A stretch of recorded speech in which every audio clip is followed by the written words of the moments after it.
24th, 2023 Transportation Commission meeting to order. Stefan, if you could please read the instructions.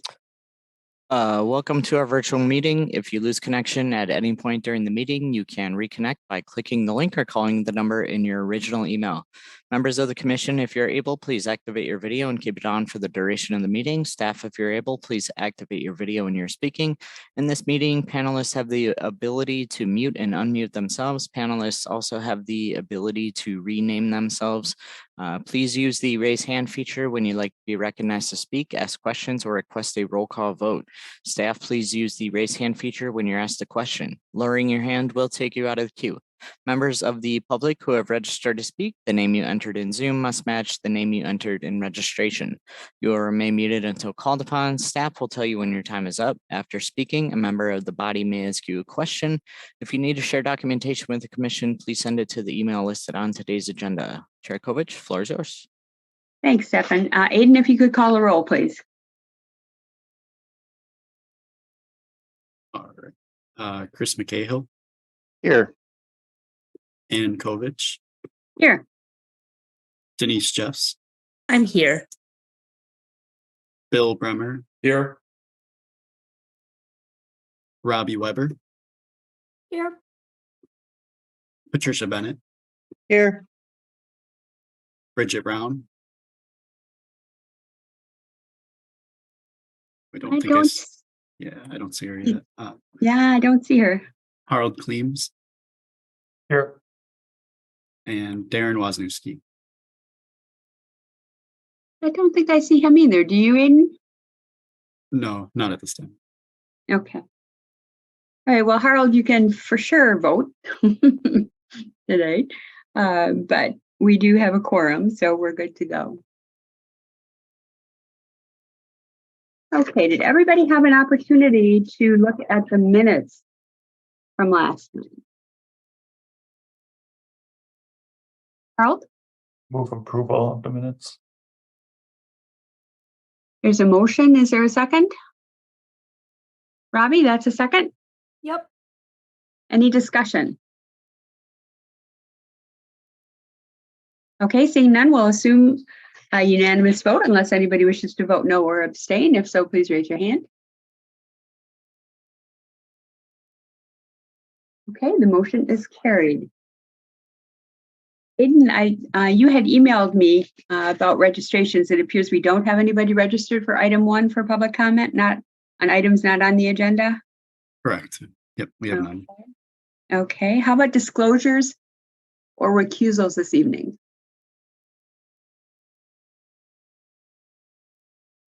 Okay, seeing none. Right, we'll jump right into the update on the Metro Transit network redesign. Justin. Good evening, everybody. And Mick is here as well and can help fill in gaps, but appreciate the chance to just review progress with you on the network redesign project. So as you all are most likely aware, June 11th is our big day. So we are just 2.5 weeks out, and we've got a lot of things in progress, and so far things are going well. I think I want to just caution everybody. I think I've said this all the way through the process. You know, a change of this magnitude is never going to be perfect, and so just ask for your patience and feedback as we identify things that need to be tweaked, and we'll implement those tweaks as soon as we can. So, but I do feel confident in what the team has done, and I think that we've got a really good baseline for implementing this project. But I can go through some of the more specific details, but I'm happy to answer any other questions you might have. But so we've been meeting weekly and kind of have 4 main prongs of what we're working on. There's a lot of nuance to each of them, but I'll just kind of go through them one by one. So first is the schedule data. So as those of you who followed along, throughout the process last year, the schedules themselves are very time consuming, and we completed those schedules in April. We started in earnest in December after the final council approval, and it took us until April to get those complete. And so that gives you the details of the times that each bus will be at each stop, or at least each time point. And then we proceeded to post that information to the public trip planning websites like Google Maps and the Transit app. The Transit app was active, basically right away. The Google Maps feed, the new schedules were there, but the new bus stops were not. And so there was a bit of a delay there, and we had some people who really wanted to plan their trips using Google, which I appreciate, but we got quite a bit of feedback in that intervening time between when the schedules were posted and when the bus stops were actually updated about it not working, or the trips are taking twice as long as they thought they would. But that is all corrected now as of about 2 weeks ago. The Google Maps information is fully up to date and working correctly. There still may be little bugs here and there in that data, but again, that's one of those things that if we get that feedback, we can make the tweaks in the electronic files that govern that system. So that's kind of prong number one, and was a huge amount of work by our planning and scheduling teams. Prong number two is outreach piece, and I'm sure you saw last week we announced the Ride Guide program, which was it's putting individuals out on the street in yellow vests, attempting to answer and any questions that people have about the new system and how to use it and how to plan their trip. They are out there in teams of 2 or sometimes more. They have a tablet that they can use to actually show people the trip planning tools.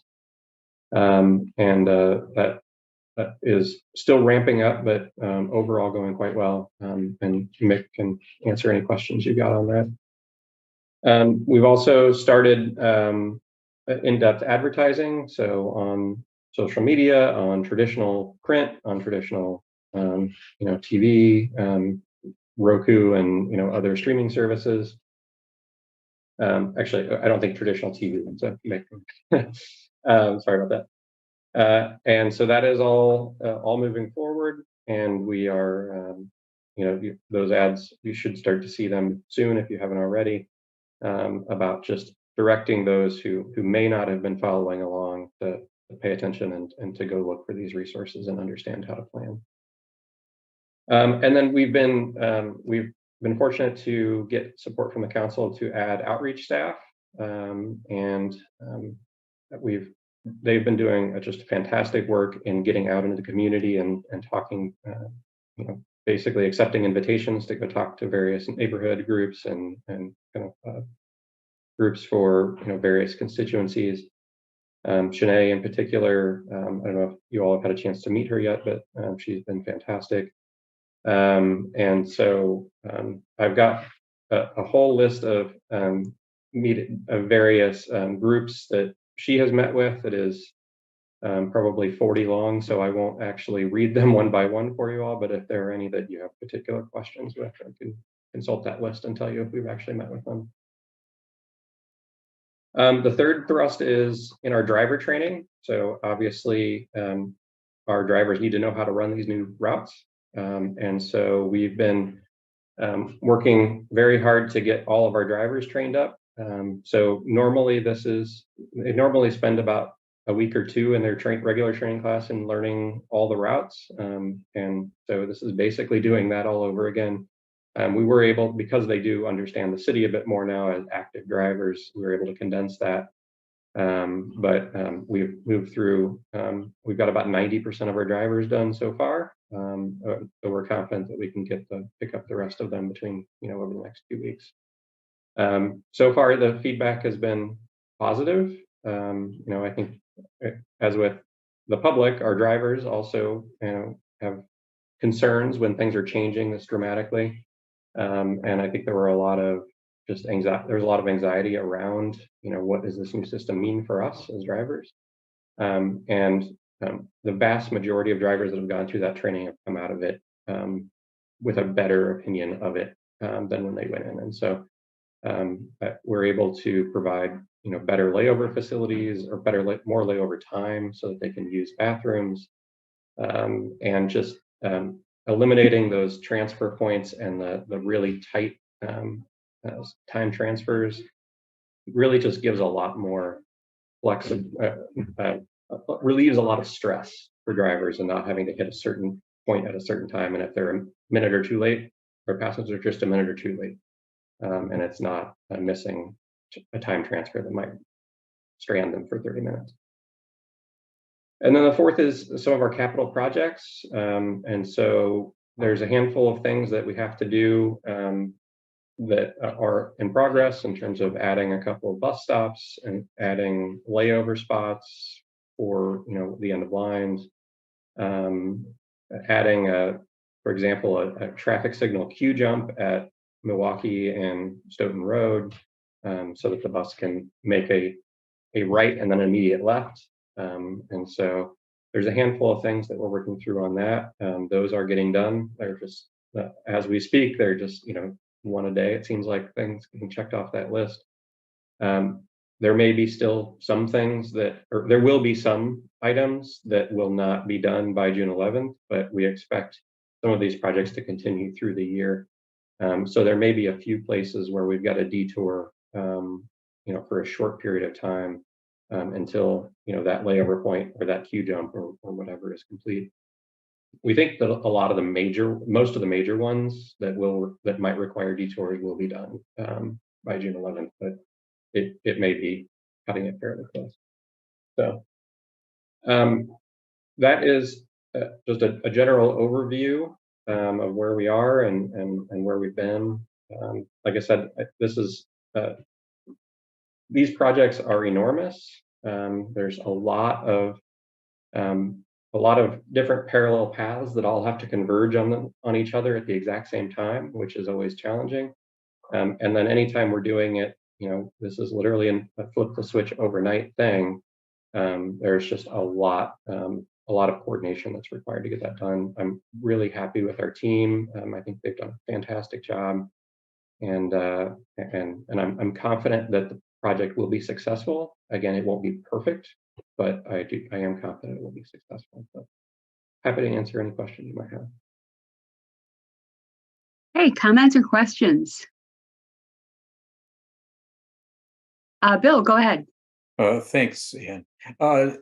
Justin, the changeover of the signing on the bus stops, I note that some have been changed to the new letter routes where there's not an existing stop, where you've got new stops coming in and the signs, you've got some of them out. How long will it take, do you think, to put the changeover from numbers to letters? You can't possibly do that in one night, can you? No, that will start happening over the next week or two, and they'll be out there for several weeks. So again, Mick may have the specific answer if you want.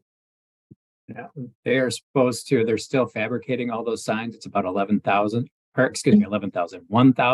or so signs, and they're creating them right now. They said they hope to be out there, I think June 2nd is when they're going to start. I've been trying to get an answer on them on when they're going to be done, and they've been a little, they haven't given me a date yet, so I know they're discussing that right now, but I don't think it's going to be all done June 11th, but I know they're going to be out there working on it. The IDs on each bus stop sign will be the same, so people can still plan their trips using that ID number. That's not going to change. It's just the letters on the sign. So we plan in the call center to direct people to the ID number and not worry as much about the number that's on there until it's all fixed or until they're all switched over. So when you say you have the signs they're fabricating, are you talking about just the letter or the actual physical the sign itself? The actual sign itself. We experimented with making some of the bus stop signs white a few years ago to match some of our new branding, and that wasn't very popular with drivers. It didn't look it looks like no parking signs, so we're changing them out to a brand new design with our new logo, and they're all going to be blue. So they're fabricating the entire sign. So they're I all see. going to be uniform. Okay. Will you be able to recycle then the old signs? I believe so. Yeah. Okay. All right. Thanks. Hey, other comments or questions? Robbie, go ahead. These are probably not incredibly important for everyone, but I'm wondering, since I use Android, is the Bus Radar app going to be updated as well? That's for whatever reason, that's my favorite. So that's one question. My second question is, did I see that Chuck Camp is one of the ride guides? I saw him Great. at the press conference. Chuck is working for a different group that they're doing ride guide work for us, or helping with ride guide work. He actually got a vest, so I know he's out there and is excited to be doing this. As far as Bus Radar, I'm sure those related because he loved Bus Radar and always pushed that out there. And Bus Radar was one of the first apps that we had. Alexander is the developer that put that together from UW, and then he moved off to Google, and he had a good contact with Chuck, and Chuck always got him to update that app, but I have not been able to reach Alexander, and so we removed it from our website. We haven't heard it hasn't been updated, I don't think, since the beginning of COVID, unfortunately.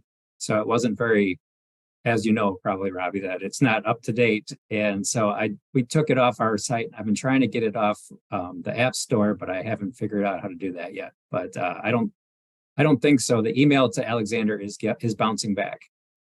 I think it's still working, but at least the actual real-time bus tracking is still working, and I'm pretty sure that the times are correct. Because when I was riding the bus, maybe the bus schedule didn't change for the buses that I happen to be using, but when I was going to class the last year and a half on campus, seemed to be working.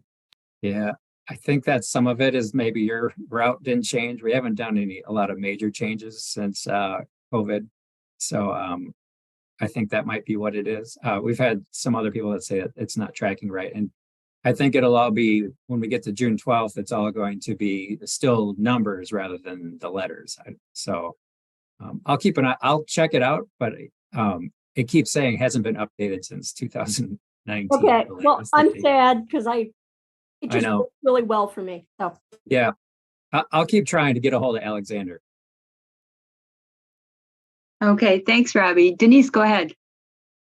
Yeah, thanks, Ann. Justin and Mick, thank you so much. I know the undertaking of this just boggles my mind. So I know that you are working really hard. So I will say that there is so much anxiety among my population, folks with vision loss, about this change. And some of it is just how much people dislike change and how scary it is. So, I've been working with people's feelings a lot. And then some of it is really, very legitimate. I haven't kind of gathered enough people to kind of have you guys come out and make it worthwhile. I just sent another message to Jason Belungi to see if we wanted to partner on trying to get enough people in the room to make something worthwhile. But the fears are around, how am I going to find the bus stop?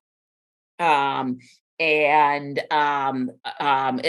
probably the biggest one. So I'm happy to hear that the signs are going to be blue so that folks who have some functional vision, that will be incredibly helpful. Really glad to hear Google Maps. It will be updated, and people will be able to use that because I can, I can walk to the bus stop and it can tell me when I'm there, I'm hoping. but just I'm curious about the ride guides and kind of where they'll be. Like, are they going to be around the city? I mean, how, if you can walk me through how that's going to work, because someone with vision impairment isn't going to see the bright yellow vest.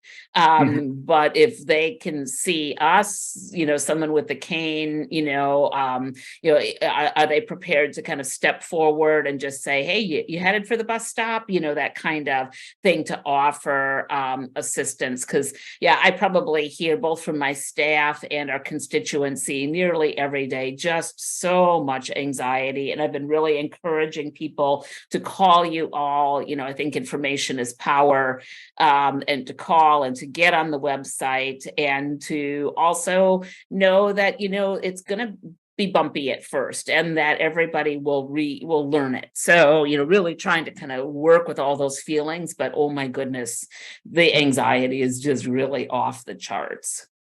I met with, to take a little step back, I met with the Dane County Federation of the Blind this past Saturday, and I heard some of the same things. And they said some of the same things that you just said. And one of the solutions we had is they emailed me, and I set them up. I'm setting them up with special meeting times. Our call center rep, Kathy, is just really great at just sitting She's down. fantastic. Oh my God, yes. Yeah, so I could set up appointments with her. That's kind of what we're doing, is special appointments. If they email me, I can tell her to call this person back at a time that works for them, and just have an in-depth conversation about just getting trips together and where to go. She's really, really good at that. And I love that.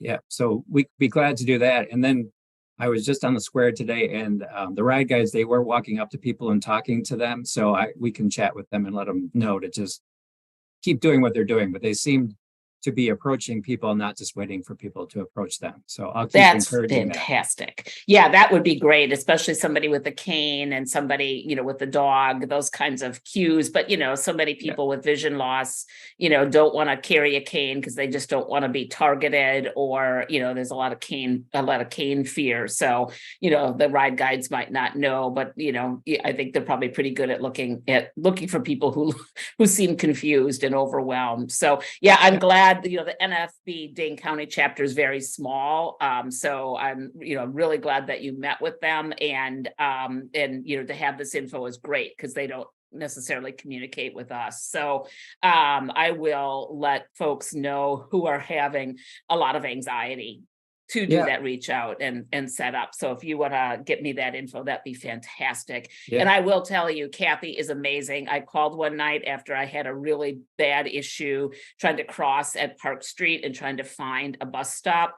And I was pretty upset. I'd gotten in a dangerous situation, and I just needed to know where the next open bus stop was. And she said, I'll just stay on the phone with you until I know you're at the bus stop. And it was really commendable. So she's amazing.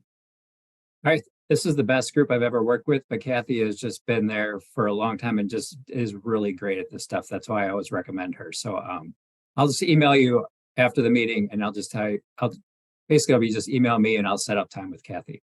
Oh, but that's fantastic. Oh, thank you so much. No problem. So Denise, so it sounds like you don't need to get a group together. Mick, it sounds like one-on-one is better. That's what we're finding out is working a little bit better. Then you can ask all the questions, and Kathy just does a really good, thorough, one-on-one instruction on what to do next. Great. I'll follow up with Jason Belungi too once I have once I hear from you. I know I've got your email, but I'll just follow up with him and let him know that we've talked and that this is a really good, because that it can be personalized too. Yep. Okay. Absolutely. Oh, awesome. Thank you. Of course. Carl, go ahead. Yeah, thanks. And thanks to Justin, Mick, and all the other Metro people. I mean, other people have said it. Change is difficult. This is ginormous change. Whenever I feel stressed at my work, I'm thinking at least I don't have to deal with the Metro network redesign right now. So thanks for all of that. I think it's two things that I'm wondering about. So I think it's great that the ride guides are there. It's great that you're providing all those resources for current riders, because I think that's really the population where the need right now with the changeover is largest, like people who have been using the bus and who now have to use the bus in a different way. So I think that's probably the highest priority right now. But I'm wondering if you're also thinking, or what the plan for that is, to reach people who haven't been using the bus because the old system didn't work for them, and like, yeah, getting the message out, like, give it a try. Now we have a new system that's maybe more easy for you to use, more straightforward routes, fewer transfers, and all of that. Because I think that's going to be a key component for the overall success of the network redesign, to like keep the current riders as much as we can, but then also advertise to potential new riders and get them on board. Yeah, my thought on that is in June, we're trying to get everything off the ground and communicate with the existing riders and get everything going. And then I think we're going to, as Justin said, we're going to have some rough spots that we're going to have to smooth out. So my thought is that we'd smooth out, get everything going, and maybe in August, in the fall, start doing that kind of promotion and getting that out there, because we're going to have to promote in August to all the students coming back to town and getting that all out there. And so we don't want to promote that kind of things when we're still working things out. But I think in the fall is when we'll start doing that campaign. Yeah, I think incoming students, I mean, that's a population that uses the bus a lot. And if they're new to town, they will have no experience with the old system. So I guess getting them used to the new system is good. But yeah, that makes sense to like focus on smoothing, making the change now and then promoting the other part later. Yep. So my second question maybe ties into that. Can you talk a little bit more about the process after June 11? Justin, you said you're confident that the new system is going to be a success, but how are we going to keep track of that? Like, what constitutes success? Obviously, there's ridership, but are you planning, and there will be, people will provide comments and complaints and all of that, so we'll have that as a data source. But is there also going to be some, ridership survey, like where we gather input from people, and then, what changes made that result in the, near to midterm? Yeah, and Mick, I can start, maybe you fill in gaps. So in terms of what changes we can actually make, obviously the nearer term, the less severe the changes we can make, right? So we'll really be looking very closely at these first couple weeks for things that we can do in August, because as I mentioned, the schedules take a long time to develop, and so we basically by the end of June have to have our schedules for August locked down. So we're going to be pulling and looking at as much data as we can over those first 2 weeks or so to get those adjustments into August. Most likely those are going to be things like runtime adjustments, like schedules. We scheduled that it would take 15 minutes to get from here to here. It's actually taking 18 minutes, so we can make that adjustment, right? That's the really hard thing with a lot of these new routes, is that we don't have historical running times, and so we're using our best educated guess on those. And then as we move out further to December and then into next year, right, that's where some of the changes can be a little bit more significant, just when we have a little bit more runway there to deal with them. And so I imagine at least for the first full year, we'll be just tracking, pulling a list together of here's the changes that we think need to be made, and here's the priority of them, and here's how long it will take to implement them, and then kind of develop a plan around that. So want to, again, just continue to ask for that feedback. In terms of what constitutes success, that's that's always an existential question for transit, right? And that's, we went through that process in the network redesign, the initial stages of the network redesign, to determine, is our goal to move as many people as possible, number of boardings, or is our goal to give everyone access to some service, even if that service isn't very good? And ultimately, the direction from the council was to move more into the ridership direction. So certainly, I think ridership is going to continue to be a very key and critical metric for us. And I will say, on that note, there is one element of this that is, very nuanced in that with the elimination of the transfer points, we may actually see a reduction in our total top line ridership number of boardings, right? Because every time a person goes to a transfer point, they transfer a bus and go somewhere else. That's technically 2 boardings, even though it's 1 person.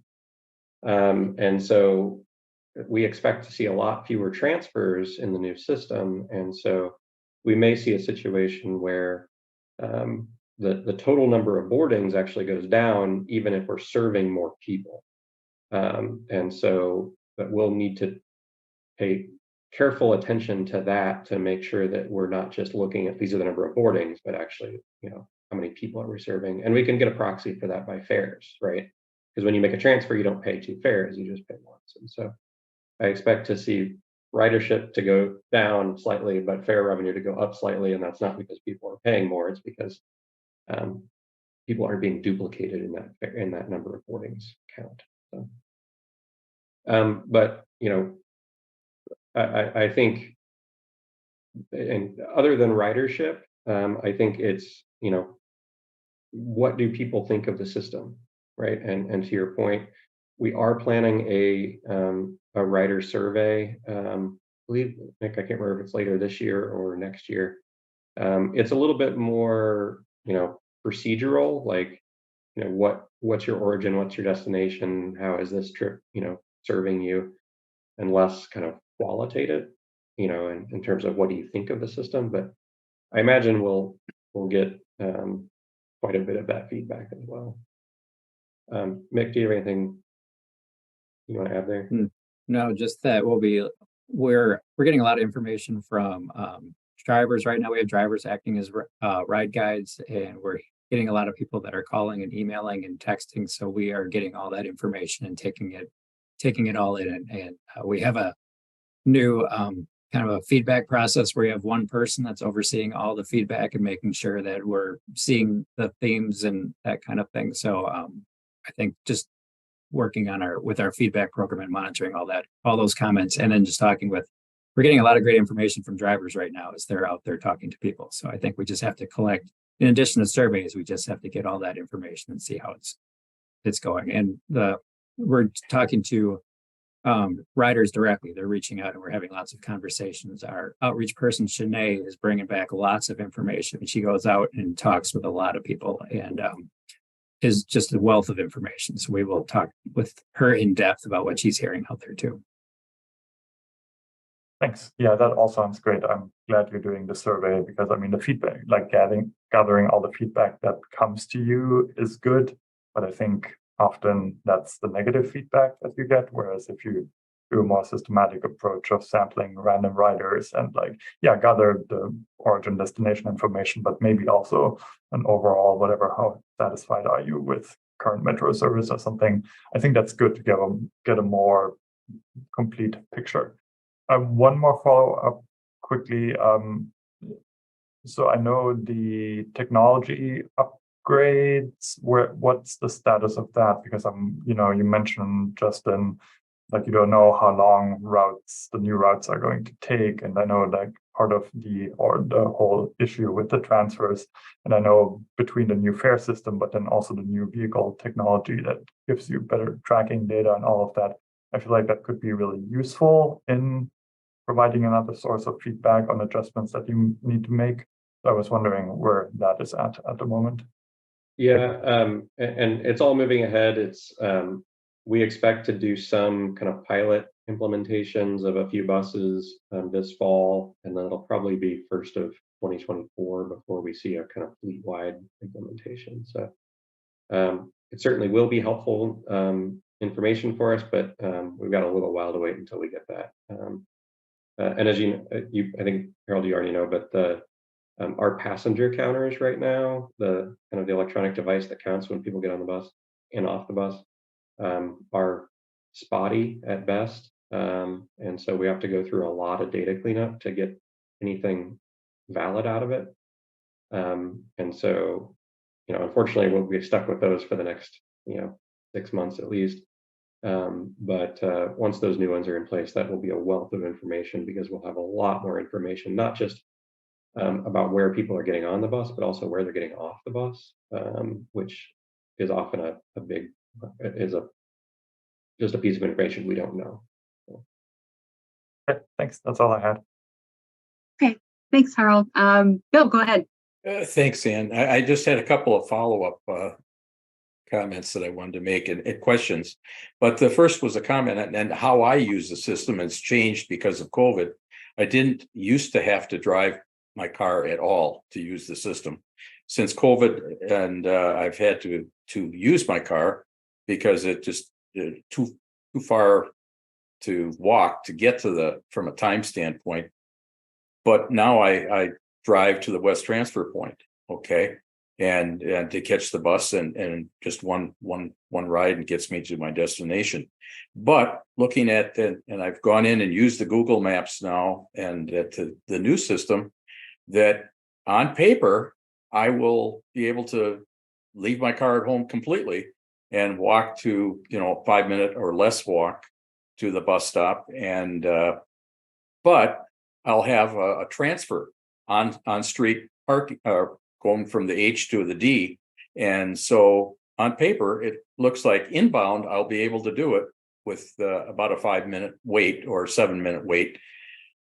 But on my return outbound, I'll have a 2-minute margin of error. That's on paper. So you talk about anxiety. I think that's I can walk from the if I miss if the two minute doesn't work, I still can, I'll have about a 20-minute walk or thereabout, something like that probably. So I'll be anxious. And I'm sure there's a lot of people like that, and I see those people on the bus, and I communicate or talk to a couple of them. They drive right now because they drive and park on a side street and get out of their car and get to a bus stop. And so they as to how to will those people continue to do that? They'll have to find a new place to park perhaps, but will they try to see if they can make a on-street transfer? I think will be interesting to see. I don't expect it to be perfect, certainly the first week, but as things, like you say, as the drivers and as people get used to the drive times and so forth, if that will in fact work out to be those connections to transfer from those kind of routes on the street versus if you went to the transfer points now, if you have to transfer, you're probably going to have to maybe at least a 15, maybe a half an hour wait till that next bus. So it does lengthen the trip. So it'll be anxious. There's a lot of anxious people, I think, and obviously the goal is to get people completely out of their cars, and I think hopefully that will work. That was just my comment. I have a question. I think didn't we have a contract to change the fare cards for the UW? Is that contract? We can be able to do that in the fall, so we don't have to have fare cards. That it will not be in place this fall. It will not be in place by the fall of 2024. Okay. Did that slip, or that was the plan all along? No, I don't think we really had any anticipation of having it done this summer. Okay. Maybe a lot of other things early in the process. So people have asked me about that, and I said the goal is to get rid of those fare cards for UW, but that's not going to happen until another year. Okay, thanks. Yeah, I think our hope would be that we're piloting some things, in the next spring semester, and then a full rollout in the fall 24 semester. Okay, thanks. Other comments or questions? I just had a follow-up on something you said, Mick, with regard to the students coming back in the fall. How long do you expect the ride guides to be out there, and do you expect to do like another push focused on campus when the students come back in August? Yes, we're gonna these are hourly employees that we have. And then we've also had a lot of drivers that have been very interested in this and doing a good job out there. So I think we'll just kind of, once we're into the like second or third week of June, we might wind them down a little bit, but have them go out to different events and that kind of thing. Start them up again in August for this, just to get ready for everyone come back to school. And then we've got that fair technology that we're going to be, pushing out once that's all ready. So we'll have the ride guides out there again, and then we're going to get to the BRT next year. So we're just going to have them out here all year. And if people have different events they want them at, just let us know and we'll send people out. So we're going to keep them on staff and just on standby and keep in touch with them and send them out as we need. So it won't be over in June. We're going to keep using them all year. Oh, that's excellent. So Denise and anybody else who's looking to have people, so if you have initial anxiety and then people are like gathering up all their questions, maybe then you can get groups together and have ride guides come and, help address or set up that that personal connection more than once, Mick, if there's issues that happen. Yep. So many thanks I can't even imagine how many hours have gone into the planning for this. So I know how much time I've worked on it and Transportation Commission's worked on it. And, you all have way more than that invested in it. So great job. And it's very important for the community. And I know how much everybody appreciates it. So thanks to everybody. And please pass our thanks along to everybody on your staff because all their work is very much appreciated. Is there any other comment or question for Justin or Mick at this point? And it sounds like, Justin, we'll be seeing you back here possibly soon if you have some tweaks you need to make. Yeah, so,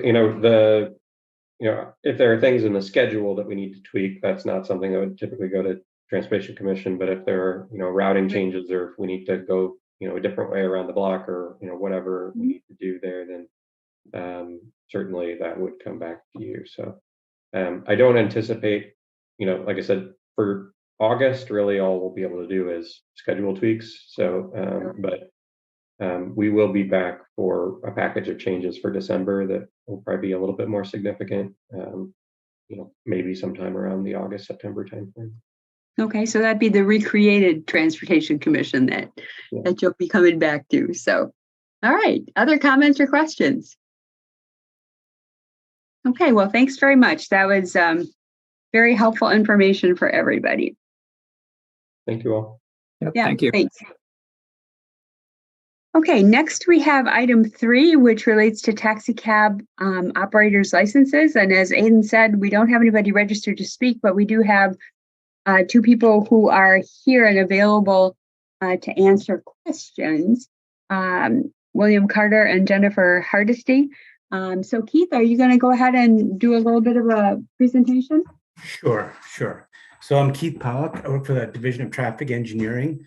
TE is recommending the approval of the 2023-25 taxi operator license. It's a renewal.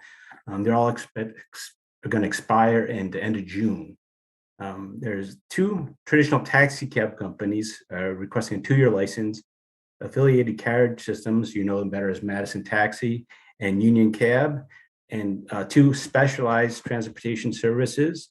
These are Metro contractors. They're required to be licensed per Metro. So that's Badger Bus and Transit Solutions. Unfortunately, Green Cab stopped operations in 2022 and is no longer licensed by the city. We have, as you said, we have a couple representatives from the companies here for questions a little bit later if you wish. So as part of the process, there are no new cab companies applying this year, just to mention that. So we work with the cab companies. Part of the review process is they give us their fleet and the VIN numbers, not license plates. We have they sent some lists and we made some, there was errors. We adjusted it. So now we feel confident we have an accurate list. We sent that to the clerk's department. One big change is they were in 2022, both Union Cab and Madison Taxi increased their rates, due to inflation, like any other industry, and increased expenses. Those rates are listed actually in the memo. There's kind of a detail of all the different types, a little bit of an background in the type of rates and how the rates went up in 2022. Per ordinance, they can only increase rate generally, they can only increase rates every 6 months. They just need to file it with the clerk's office. A little more about our investigation. The companies were given a series of questions they had to respond to. We talked about complaints. Each of the companies got a few complaints. It's kind of surprising how little complaints they call the city for complaints. They can either call our front office or they can go to the city website and report a problem. So I every time I get a complaint, I work with a specific cab company and we just kind of go back and forth. And sometimes I'll kind of pressure them to a little more disciplinary action. Sometimes it won't be disciplinary action. It's always kind of a give and take. And I think each complaint we had, we came up with some level of satisfaction. All the companies were asked about vehicle maintenance, driver rest periods, customer driver complaints, passenger safety operations, the rates, group refusal of service, and financial results. And all companies have established procedures for maintaining their vehicles, and just general safety standards have been satisfactory. There was a survey. There was also an attachment here for 2023 and 2022. A little bit confusing. The 2023 has 2022 data, and the 2022 report is 2021 data, because they kind of finished the report in the following year. We give them some time to complete the statistic and financial information. And as also part of the questions we asked them, we kind of asked them some open-ended questions, just to kind of get some of their perspective on the industry and what changes are, and just to develop a dialogue. As part of this process, once they get their license, once we get the license renewal, we generally have a meeting with the cab companies. And at that time, we kind of try to reach consensus. We might bring in the police department or other agencies just to address some of their concerns. And from that, we may develop, ordinance changes or other policy changes. So that's just kind of part of the process that we do this every 2 years. And just some of the general statements, some of which I may or may not disagree with, but this is from the cab companies. Mass and Taxi, they want to be able to increase their rates more than in a 6-month period, not be limited to limit the rates only once in a 6-month period. Actually, the ordinances allow, they can change it more than once in a 6-month period. If they go to TC, get a special exception. That was their statement. Mass Taxi would like the police department to be more lenient in denying taxi driver permits. I think there was one case this year where they wanted a driver was denied by the police department. They were kind of upset about it. I think this relates to that. But both Union Cab and Madison Taxi feel that ridership has increased due to Green Cab and its subsidiaries going away. And at the time, there's not enough capacity without Green Cab. They're kind of overwhelmed at certain peak periods. In general, the post TNC, post pandemic, ridership has shrunk and shifted from nighttime to daytime contract work. So in the past, bar time and people going out to dinner and stuff, that was like the where cab companies made their most money. Now it's shifted more to daytime work. School districts, medical rides have become a much larger share of their revenue streams. Generally the cab companies gave acceptable answers to the questions, and we will be, revisiting some of those. Just in summation, we just want to recommend that all these companies their renewals are approved. And that's, if you have any questions. Does anybody have any questions for Keith or for Bill or Jennifer, who are here from the cab company?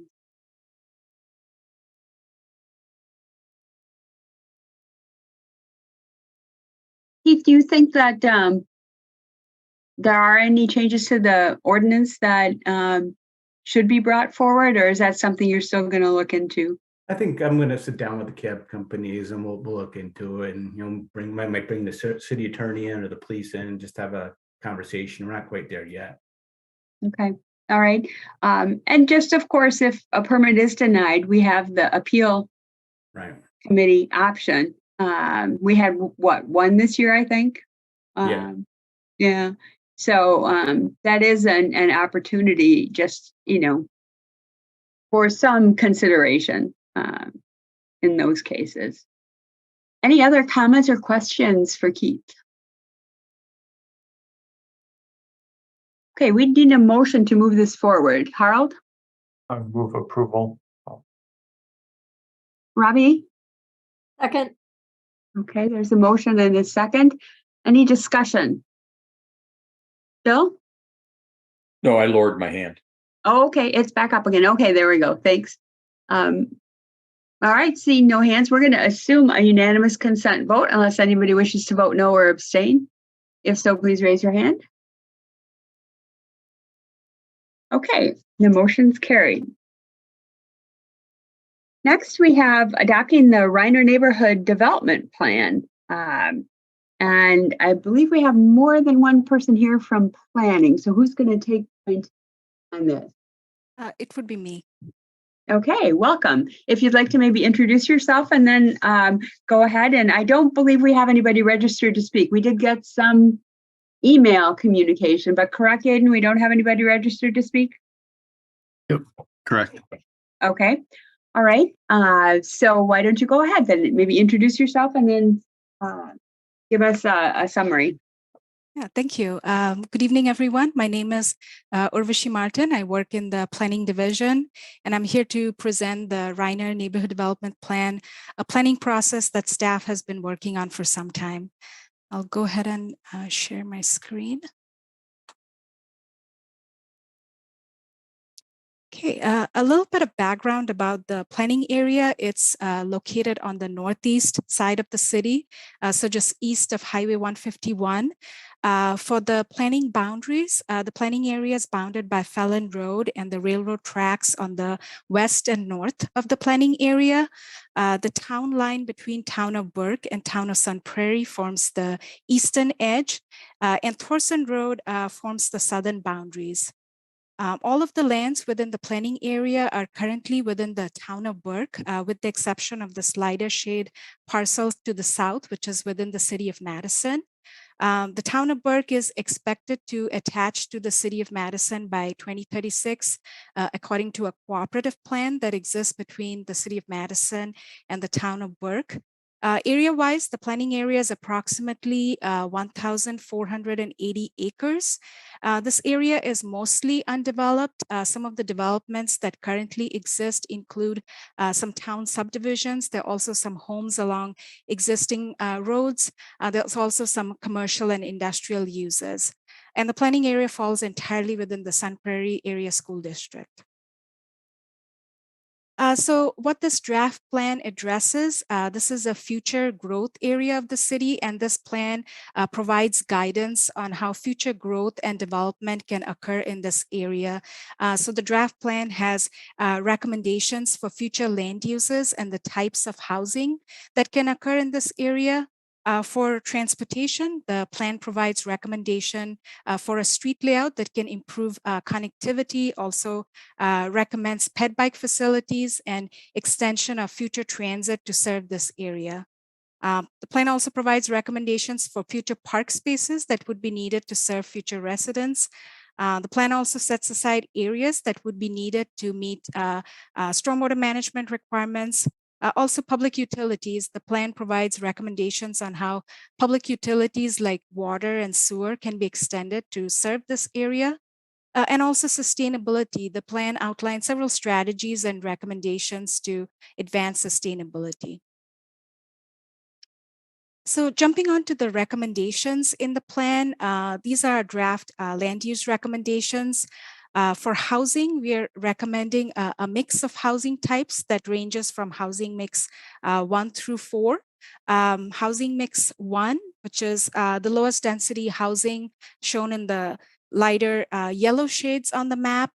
These are mostly single family housing, but could include some 4 units, duplexes, or townhomes at appropriate location. And the density ranges between 6 to 12 dwelling units per acre. These we are recommending mostly in areas that currently have a single family home. Housing mix 2, which is the next category of housing we are recommending showing in this light orange shades on the map. This type of housing category could include single-family housing, but on smaller lots, so slightly more intensive, and also includes duplexes and townhomes, and in some cases, smaller multifamily buildings. And the density ranges between 12 to 20 dwelling units per acre. And these are recommended in several locations within the planning area. Housing mix 3, which is shown in this orange shades on the map. This type of housing mostly includes multifamily apartment buildings up to 4 stories in height. Density ranges between 20 to 40 dwelling units per acre. And these are recommended along Nelson Road, also along Reiner and Burke Road, and also Future Lean and Thorson Road. Housing mix 4, which is the most intensive type of housing we are recommending, that includes multifamily apartment buildings up to 5 stories in height. The density ranges between 40 to 70 dwelling units. And these are recommended along Nelson Road, Reiner, Burke Road, and also Future Lean and Thorson Road. We are also recommending a couple of mixed-use location at the intersection of Nelson and Reiner Road and Future Lean and Thorson Road. This would provide opportunities for neighborhoods serving retail, goods and services, and businesses in close proximity to neighborhood residents. We're also recommending employment at the corner of Nelson and Reiner Road.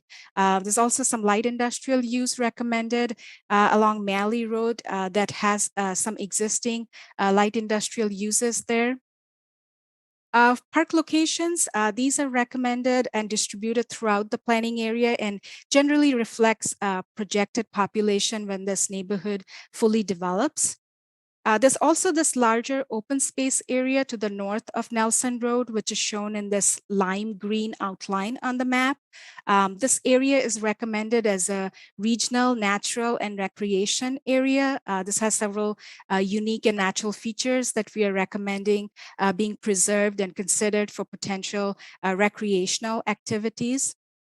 Also stormwater and other open space. These are the green colors on the map. These are estimated areas that would be needed to meet stormwater requirements, and also areas that have environmental features and cannot be developed. In addition to that, we are showing a couple of overlays on the map for long-term agriculture and a potential school site. For our draft transportation recommendations for street network, Reiner Road is the north-south arterial street that runs through the planning area and continues further north towards Sun Prairie. Future Lean Road, this was recommended in the Northeast Neighborhood Development Plan, the plan that was done for the area just south of here. We are recommending extending that through the planning area and continuing further east. Nelson Road that functions as an arterial street until Reiner Road and continues as a collector street further east. Burke Road is the existing collector street that runs east-west through the planning area. And also Thorson Road, that also exists as a collector street and currently terminates at Burke Road. In this plan, we're recommending extending that further north and connecting it to Nelson Road. In addition to the arterial and collector street, we're also recommending a local street network in the plan that can improve the connectivity in this area. For planned improvements, any planned improvements with the street network in the planning area will be informed and guided by the recommendations from the complete Green Streets Guide. And in this plan, we have referenced the street types from the complete Green Streets Guide. So Reiner Road, that is recommended as a boulevard street type.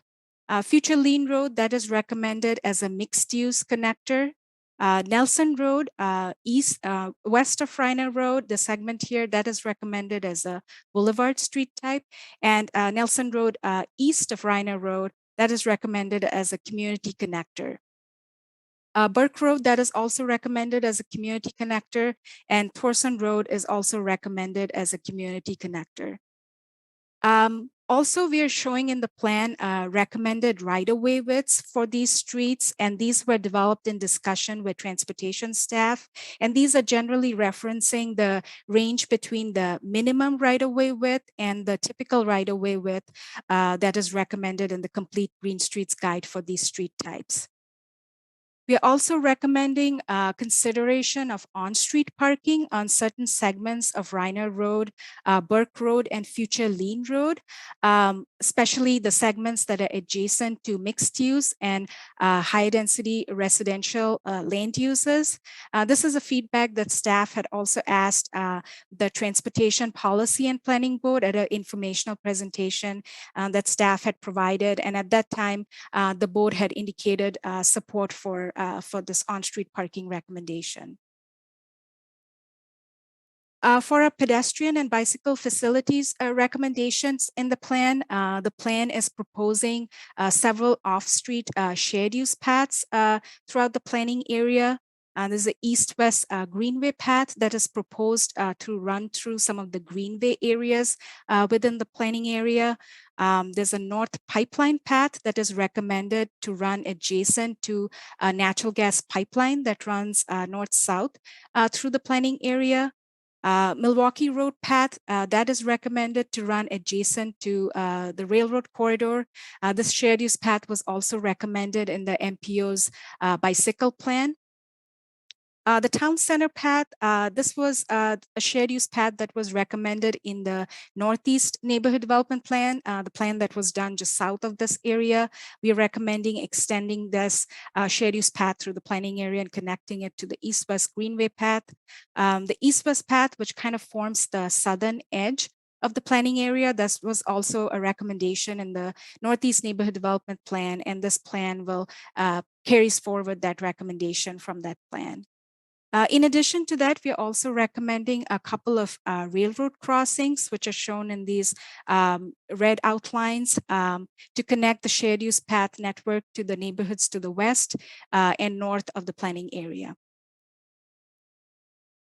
For transit, existing transit, current transit exists just north of the planning area. So under Metro Transit's network redesign, Route A1, which is BRT's local extension that will serve the Sun Prairie Park and Ride lot, which is located at the corner of Reiner Road and O'Keefe Avenue, just north of the planning area. In addition to that, two new routes, Route W and Route S, will begin service to the Sun Prairie area and would also provide service at the Sun Prairie Park and Ride lot. For future transit within the planning area, the plan recommends when substantial development has occurred in this area and there's the density to support transit and there's enough ridership, transit should be considered extending along Reiner Road with long-term considerations for Nelson, Burke, and Future Lean Road.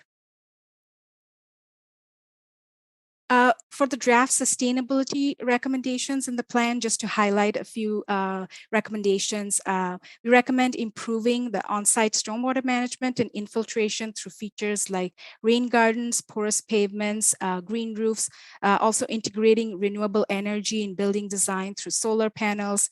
Also in general with our land uses, we've tried to recommend land uses that can encourage more compact growth and use land more efficiently and show density in areas that could be supported by city services. Also making sure new developments are electric vehicle ready. So there's the infrastructure in place to add electric vehicle charging and is available for use.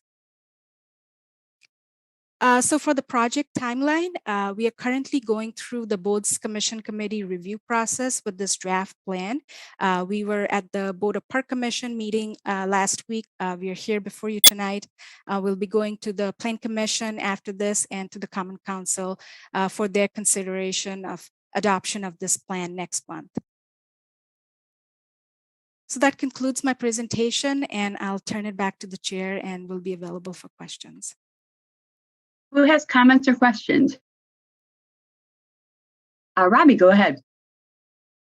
So I have a number of questions, but I guess the first one is, you said that most of the property right, most of this area right now is in town of Burke. Do you anticipate that as it develops, it will be annexed into the city prior to the would you say 2036 attachment or 2035 attachment? So I think Yeah. first.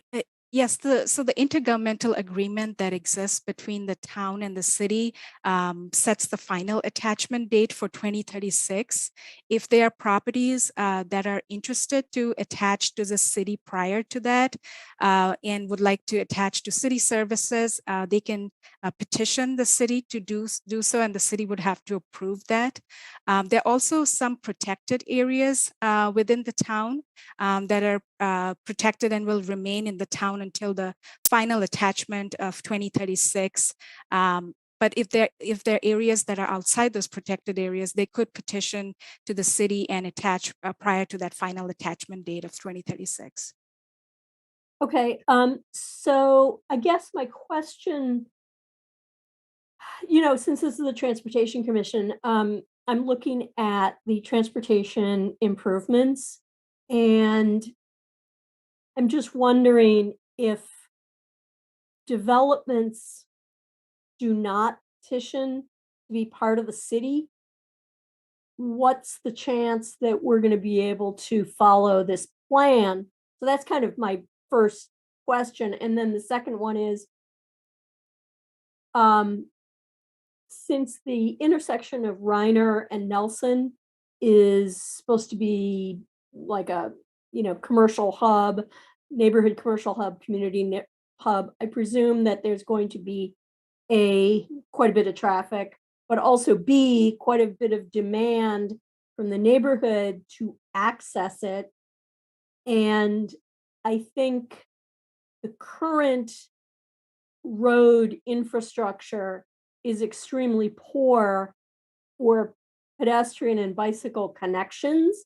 So is there a plan as that develops to make sure that that intersection specifically is made pedestrian and bicycle friendly so that it's not completely car dependent like so much of that area is now? Yeah, so the recommendations in the plan for the planned improvements are when development starts to occur. So as development starts to occur, the streets will be improved and change from the rural cross section to an urban cross section. And the plan recommends the street types from the Complete Green Streets Guide, and the Complete Green Streets Guide would guide those planned improvements that would be made to those facilities when development starts to occur. Until development starts to occur, those streets would probably remain as they are. As far as the intersection of Nelson and Reiner Road, the plan doesn't really give any details on those specific intersection improvements and design. Those will be something that will be considered or determined as the designs for those intersections and improvements are made. So the plan doesn't give those details. Okay.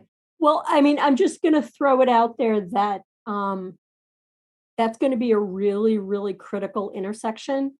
And we do need to think about how to make it possible to navigate that without a car. Because that's obviously going to be a place that a lot of people need to go to. So that's just kind of a comment that we need to think about that ahead of time and make sure that that is planned for when we do any kind of upgrades to the road there.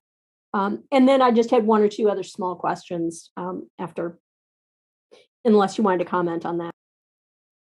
No, you can go ahead with your question. Yeah, I'll just jump in. We've been talking a lot about kind of that vision, right, for that area and how the Complete and Green Streets Guide, how, we're going to have to really think about like how we phase in with development, knowing that, the whole idea is for this to be something that the neighborhood walks to. So I think your points are really good, Robbie. And, we'll be working with the staff as we get to that point.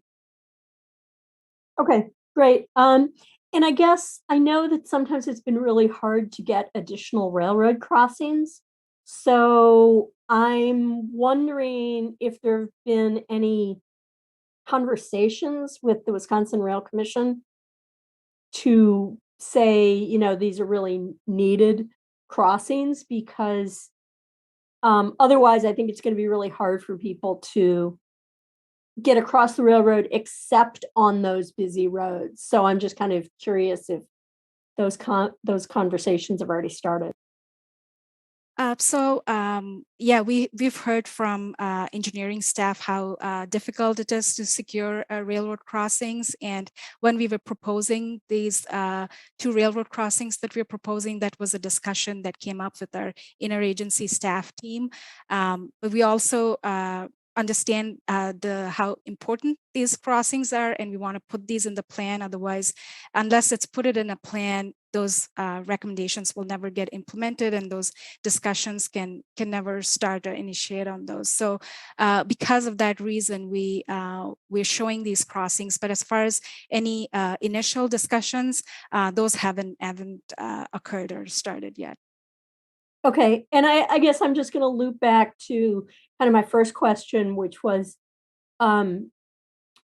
development before the town of Burke is completely attached. Are you anticipating that most development, or at least most intensive development, will be wanting to be annexed by the city and therefore would fall under our plan, our transportation plan, our TDM plan, and our sidewalks, and that kind of all of that, because otherwise, if they're not going to be annexed, I think we could have some real mess out there when we have to upgrade everything in 2036, and a lot of the development has been based around driving if they're not kind of following the Madison plan. So I guess I'm just kind of asking what the situation is going to be there. And that's the end of my question. Yeah, so as I mentioned that this is shown as a future growth area in our comprehensive plan, and the intent of this plan is to provide guidance on how growth can occur in this area. And we know that this area is coming into the city, and there's a cooperative plan in place that sets that date for that. One of the things is that in the absence of a plan in place, there are a lot of times developments that are proposed in the town. The city gets an opportunity to comment on them, but there's no real basis to really oppose some of the rural uses or development pattern that's kind of proposed. And in the absence of the plan, this area coming into the city could inherit a lot of rural uses and development pattern that eventually the city can't really support with city services, which is why we initiated this planning process and putting this plan in place. So any change to this area or any developments or uses that are proposed in the town could be guided, and the city has kind of a basis to provide comments and oppose them. Okay, so the town of Burke is kind of on board with the plan as well? Yes, as part of this planning process, we reached out to several stakeholders and also reached out to the town, and they have been engaged in the process and have provided comments. Okay, thanks a lot. Thank you. Lynch, I saw you turned your camera on. Did you have comments? No? Okay. Harold, go ahead. Yeah, thanks. Thanks for walking us through this. I'll start with asking about transit. So I'm looking at map 10 that has the future transit routes on it, or and the longer term possible routes. So I'm noticing there's north-south on Reiner Road, which serves that corner that Robbie just talked about at Reiner and Nelson, that mixed use hub. It somewhat serves the cluster of higher residential density on the west side of Burke. But then if you look on Nelson Road, that has some of the highest intensity residential uses, and that's not going to be served by transit according to the plan. Now, I realize what lines are drawn here for future transit service. I mean, that's not physical infrastructure in a way, but I guess those lines are coming from somewhere. And so it seems like we're building high density housing with no plan to serve it by transit. And so I'm wondering, yeah, how you got to where the density of the housing is and then where the potential future transit use lies. Yeah, so as far as the transit recommendations, right now the area that exists doesn't have the density to support transit. So in our conversations with our transit planners, we have kind of tried to lay out a network that that the transit planners were pretty confident that these are the routes where transit would be extended. So in a way, they were kind of trying to identify the corridors where for sure transit is going to be extended. And so you can say that in this plan, we're trying to outline the corridors that are for sure going to be served with transit. And as development starts to occur and there's enough density and ridership, then those extensions could be made along Nelson Road further where the developments are showed. So I would say that at this point, we were kind of trying to be a little conservative and trying to show just the corridors where for sure the transit planners were confident that these would serve as for transit, because this is a long-term plan and a lot of these recommendations would take several years to get implemented and reach that density and development. So which is why that Nelson Road corridor, the complete corridor is not shown. Yeah, I mean, I get all of that. Maybe I'm going to reverse my question then. I mean, if we're confident that Rhino Road is going to be served by transit, then why are we not putting more density along that corridor? I mean, it has some of it, but it also has a lot of type 2, which I guess is relatively low density. So, I mean, I think, you can build transit and then hope that the housing gets built around it, or you can really focus your density along the transit corridors that you're confident about. And it doesn't look like that's what we're doing here. Yeah, so along Rhino Road, we've tried to show density in kind of appropriate locations, kind of at the intersection of Nelson Rhino Road and then Burke and Rhino Road. There are some environmental features through those areas. There's some greenways, which have kind of created some constraints and showing more density, which is why we are showing some of those housing mix too along that corridor. And so because of that reason, there are some areas, because of some of the environmental constraints and stormwater locations that we're showing, we didn't show that level of density. Okay, thank you. Then my other question is about pedestrian bicycle facilities maps. I'm looking at map 9 there. So on Burke Road, which you said is going to be a community connector type street, you show that the proposal is to have on-street bike facilities, whereas a lot of the other roads have a proposed shared use path.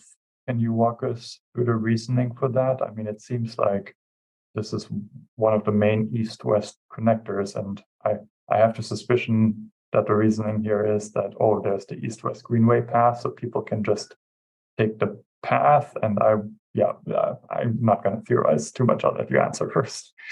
Okay, yeah, as far as the on-street or protected bicycle facilities, those would kind of be guided by the Complete Green Streets Guide. So the street types that are boulevard street type, we are showing them as green in this map, because they're kind of as a preferred elements within the Complete Green Streets for the street types, kind of recommends protected facilities. So it could be either a shared use path or a cycle track. We don't know yet. That's kind of a determination that will be kind of guided by Complete Green Streets during the design of that facility, which is why the boulevard street types are showing the green, dashed green lines, because those will be protected facilities, whether they are shared use path or exist as a cycle track.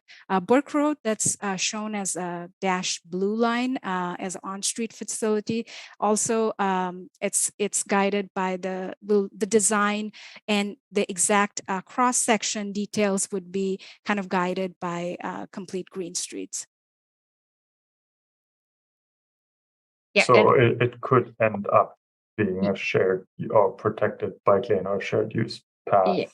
Yeah, so the community connector kind of is, it could be either one. It could be, we look at volumes, the actual uses in the development. So, we're trying to get away from showing precise, I guess, designs, right, in these old plans and say, okay, this kind of, and maybe the coloring, like we need to work that out going forward, because like community connectors can be pretty different streets with different speeds and volumes. So, but it could be that same kind of cycle track path kind of concept, or depending on the actual street volumes usage, it could be more of an on-street facility. So it's one of those ones that's a little bit more flexible in the final design details, I guess.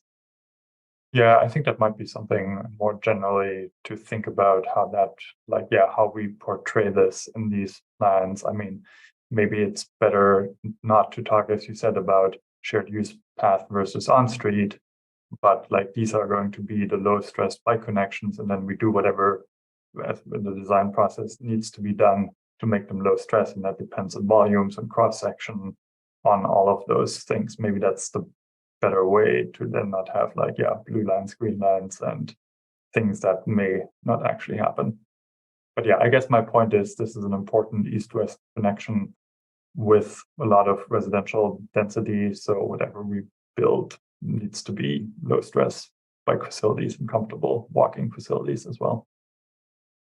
All right, that's all I had. Thanks, Harold. Chris, go ahead. Thanks. I had the same question as Harold about transit. So I think, I mean, we talked through it already, but I guess I'll just echo the concern here that, we're building like quite a bit of density way outside the range of current transit service in hopes that we will get maybe one new line, maybe 3 new lines. And the density really isn't coordinated with the transit service. So, I mean, we've already talked this through, but I'm really wrestling with this, that like, this is our opportunity to coordinate transportation and land use. And I just don't feel like we're doing it here to the extent that we ought to be. I think what we're likely setting ourselves up for is a lot of sort of dense development where most of these folks will be driving to downtown most of the time, at least until this new transit is built, if ever. So I know I guess I don't really have a question because we already talked this through. Maybe you can give me more background on the thinking here, but that's really what my gut tells me. And I know there's like, obviously, if Burke is going to become part of Madison, they'll want their piece of the pie too, development, transit, and all that. But it just seems like we're setting ourselves up for more of the same problem. That, through the network redesign, it was hard to serve everybody. And we heard we don't want to be chasing new development with transit. So that's just sitting with me. So Chris, are you echoing that we should be looking, we would hope to see the development where the transit is or is planned to be, which is echoing what Harold said? I think there's 2 pieces of it, which is that we are building a lot of density in anticipation of transit that may or may not come. And if that proposed transit does come, the compact development is not very well situated around it. So it's a 2-step problem, I think. Okay. Response to that, Rabachi? Yeah, I mean, I would say that the intent with the land use recommendations is to create that density. So eventually it could be supported by transit. And we've tried to like show density and kind of appropriate locations. The areas that seem like they are likely not going to be served at transit, some of the areas that are kind of on the eastern portion of the planning area, those are kind of shown in the lower end of the density categories. So yeah, the way we have tried to lay out the land use recommendation is that it creates the density that transit could be extended to support that density. Yeah, I think what my gut is telling me right now is like, this is basically an amendment to the comp plan that I don't think fits with the intention of the comprehensive plan. So, I mean, not very well. Yeah, the comprehensive plan right now doesn't give any details of land uses in this area. So this plan gives that level of detail to the plan. Okay, well, you've heard a couple of comments with regard to that, so maybe something to think about. Denise, go ahead. Yeah, that was, I had a process check question. You got muted, Denise. Yeah, I accidentally hit my space bar. Sorry about that. So I have similar concerns because there's just been way too many incidences where, something gets built and then it's like, well, if we see that it needs transit, then we'll put transit in, but then it becomes a chicken and an egg. So folks who might want to live in that area or find that it's affordable to live in that area aren't going to move to that area because there's no transit.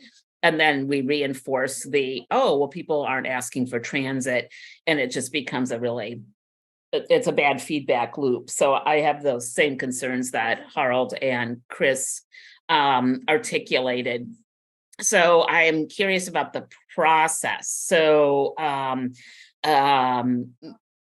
what happens next is the feedback that we're offering about, the need for planning for transit. How is that incorporated into this comprehensive plan? Because I am nervous about letting it go from here without kind of a more of a stronger sense that there's a commitment to transit to where the high density housing is going to be.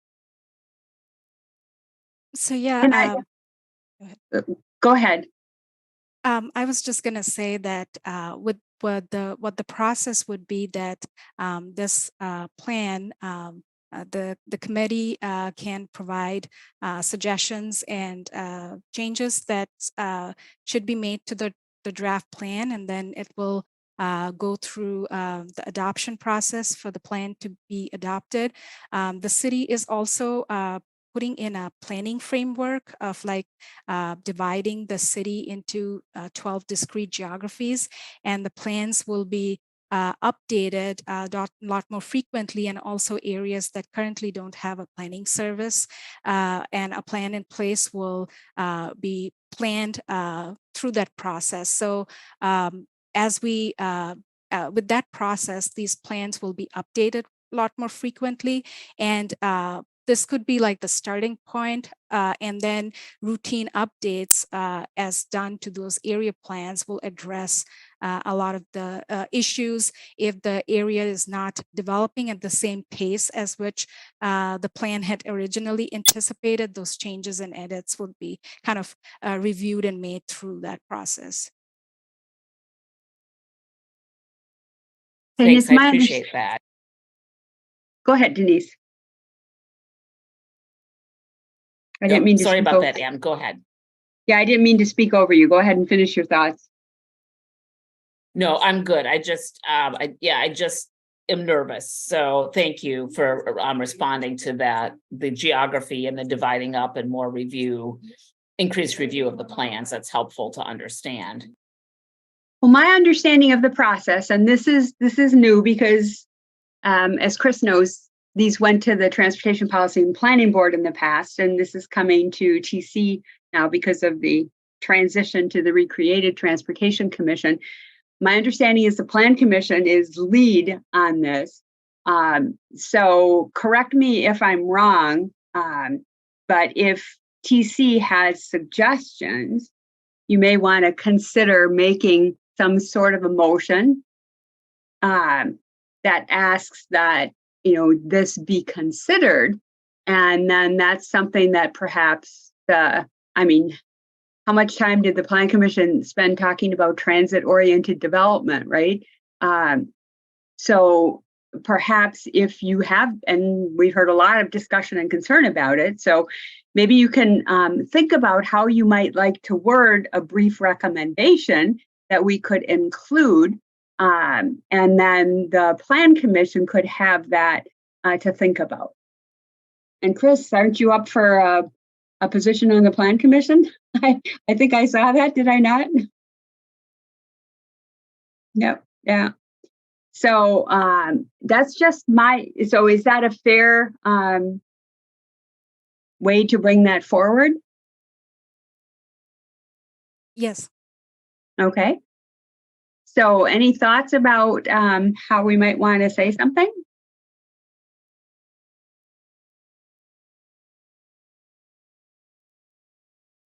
Carl, Chris, Denise? Carl, go ahead, or Chris, go ahead. So are we, are we making a recommendation to Plan Commission or to council or? Well, it was referred to us, but the Plan Commission is lead. So, Aiden can tell you how that formal recommendation goes, but it will go to the Plan Commission after us and before it goes to the Common Council. And I think this is very appropriate. Your concerns are something that I've heard the Plan Commission talk about in the past as well. So, if it's something we want brought forward, I think we have to perhaps make a motion that includes a comment about it. But I'm not telling you what to do. I'm just suggesting that if this is, and it sounds like it based on all the conversations that we've had, that we may want to consider something. So I think our recommendation would be that the plan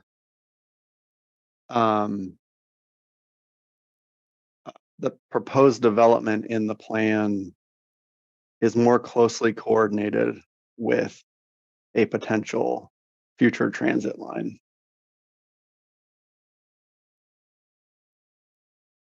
Okay, are you making a motion? That our recommendation, do we need to recommend approval or can it just be that simple recommendation? We need to recommend approval, I'm gonna let Robbie jump in. Sure, Robbie, go ahead. So I was gonna move that we recommend the plan with the suggestion that the transit, that the higher density be closer to the planned transit line. If people will nod that is approximately what they're thinking. Okay, all right. That sounds like what I've been hearing, Robbie. So you're suggesting that I'm making that motion, and then if somebody can second it, then I can. Okay, Chris, is that a second? It is. It seems Robbie froze. Okay. Oh, Robbie, you're frozen. Are you? Can you come back to us? No, she's still frozen. Well, I'm going to reread what was said, and hopefully Robbie's going to be unfrozen by then. What I heard was that we would recommend approval with the comment that the higher density in the plan be closer to the planned transit line. Is that a fair way to recap? Robbie, you're still frozen. I don't know if you can hear us or not. Stefan, can you tell what's up with Robbie? Oh, maybe she's it looks like she just left. I turned her video off, but I think she just lost connection, and maybe she's back now. There we go. Okay, there you go. So, Robbie, what I have is that your motion is to recommend approval with the comment that the higher density in the plan be closer to the planned transit line. Correct. So that more people will have access to the first transit line that is already planned. I mean, that can be a comment, doesn't have to be necessarily part of the motion, but. Sure, right. Yeah. So the idea is that we're recommending approval with a suggestion that the higher density in the plan be closer to the planned transit line. Is that? Yep. Okay. All right. So further discussion with regard to that motion.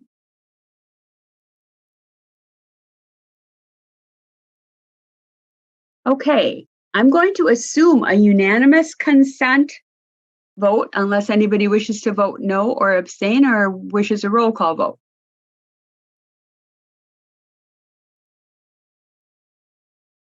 Okay, so the motion is carried. Is that suggestion clear to you, Urvashi? Yes, thank you. Okay, all right, great.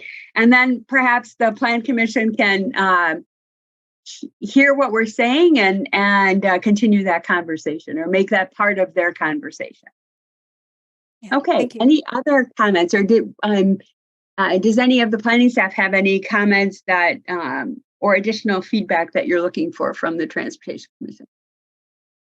No, thank you. No? Okay, all right, great. Well, thanks everybody. Okay. Next, we have the Lieutenant Hannah and the quarterly traffic safety report.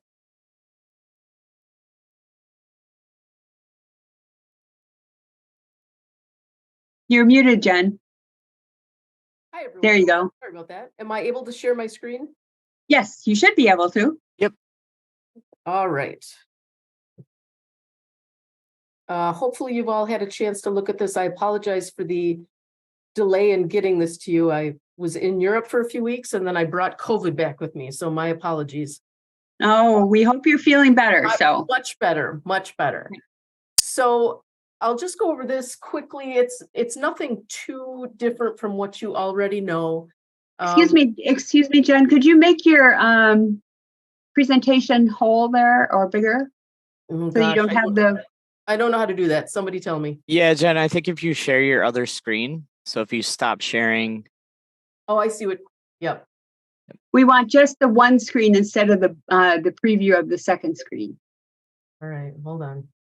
Maybe Stefan, you can walk her through what she needs to do.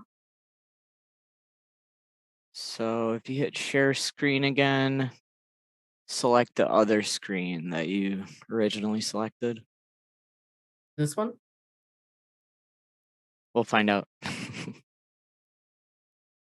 All right, can you see that? And then if you hit present on the bottom right-hand corner, it's right next to the slider, the left.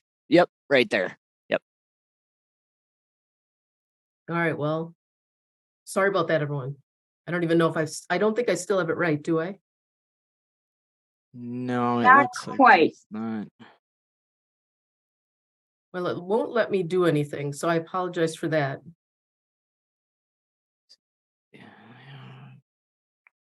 Hmm.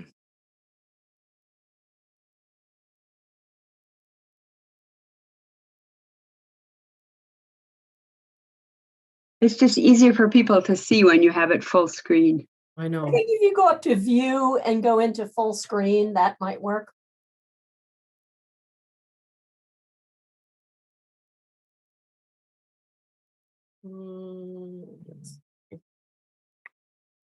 Nope. I'm hitting every button, you guys. I apologize. That's okay, huh? Yeah, usually when you go into the slideshow, it just Yes. Yeah, weird. All right, well, we'll carry on. From last year, there's not a lot of change for this year's traffic enforcement goals. If you look at the predictive analytics, it continues to show East Wash, the Beltline and Mineral Point as the hot spots, but closely behind are Packers Avenue, Highway 51, Gammon Road, Park Street, and University Avenue. And I'll talk a little bit about those when we get into traffic grants and how we are going to hopefully address some of those issues as well. Continuing to focus on hazardous moving violations. Obviously, we have, I believe, a problem in Madison with our current driving behavior, so we will continue to focus on that. We give warnings most of the time for non-hazardous violations. Usually that is very received very well, and we're hoping that positive outcomes will come from that. Our test team continues to support school safety, and we respond to community member complaints. Again, the high injury network continues to be the East Wash, the Highway 14, Beltline, and Mineral Point Road. If you take a look at this screen, it just shows the citations and warnings that we've given from 2017 to present day. You can kind of see the trend there. Again, the hazardous versus non-hazardous, you can see that clearly there is an emphasis on the hazardous and that we do give a lot of warnings to people, hoping to curb that bad behavior. It's just another way to look at it so you can see the trend on a line graph. So far this year, for hazardous violations, the first quarter, you can see that we have given out 1,544 citations for hazardous driving violations. And I just included the first quarter for the last 2 years, so you can kind of see how things have compared here. Finally, the non-hazardous violations by quarter. This quarter, we gave out 784 citations for non-hazardous violations. A little bit more in the previous quarters for the previous, or the first quarter for the previous years, but still under what we would probably normally write. And then finally, warnings by quarter. The first section of that block is the total hazardous, and you'll see that for this first quarter in 2023, we've given out 806 hazardous warnings and 1,029 non-hazardous warnings, which is pretty lenient, and hopefully we're making a difference with our education. This is just how it compares here, hazardous versus non-hazardous citations from 2017 to the present. And you'll see, obviously, as we stated, we're focusing on the hazardous driving behavior, which is what obviously causes crashes. And this is just kind of puts everything from every quarter since 2017, quarter one, so you can kind of compare where we are for hazardous citations, non-haz warnings, and then the total. Pretty straightforward stuff. It's not very glamorous. This is kind of where I want to talk about the Packers Avenue, Highway 51, Gammon Road, Park Street, University Avenue, and how we can try to address those behaviors. I wish we had a more robust traffic team. Unfortunately, we have 6 officers, soon to be 5, who are dedicated to our traffic team. And they work Monday through Friday, 7 to 3. I'd love for officers to be able to have more discretionary time during which they could write citations, but unfortunately, like the rest of the country, we are short-staffed and our officers go call to call to call, and traffic time, there's not a lot of it. So in order to kind of compensate that, we partner with the Dane County Sheriff's Office, and we work with them on OWI grants, speed grants, and seatbelt grants. Now, because we partner with them, we only get a certain chunk of the money. They get the rest, they handle the grants. It's their grant that they are in charge of. And then there are rules that we have to follow in accordance to those grants.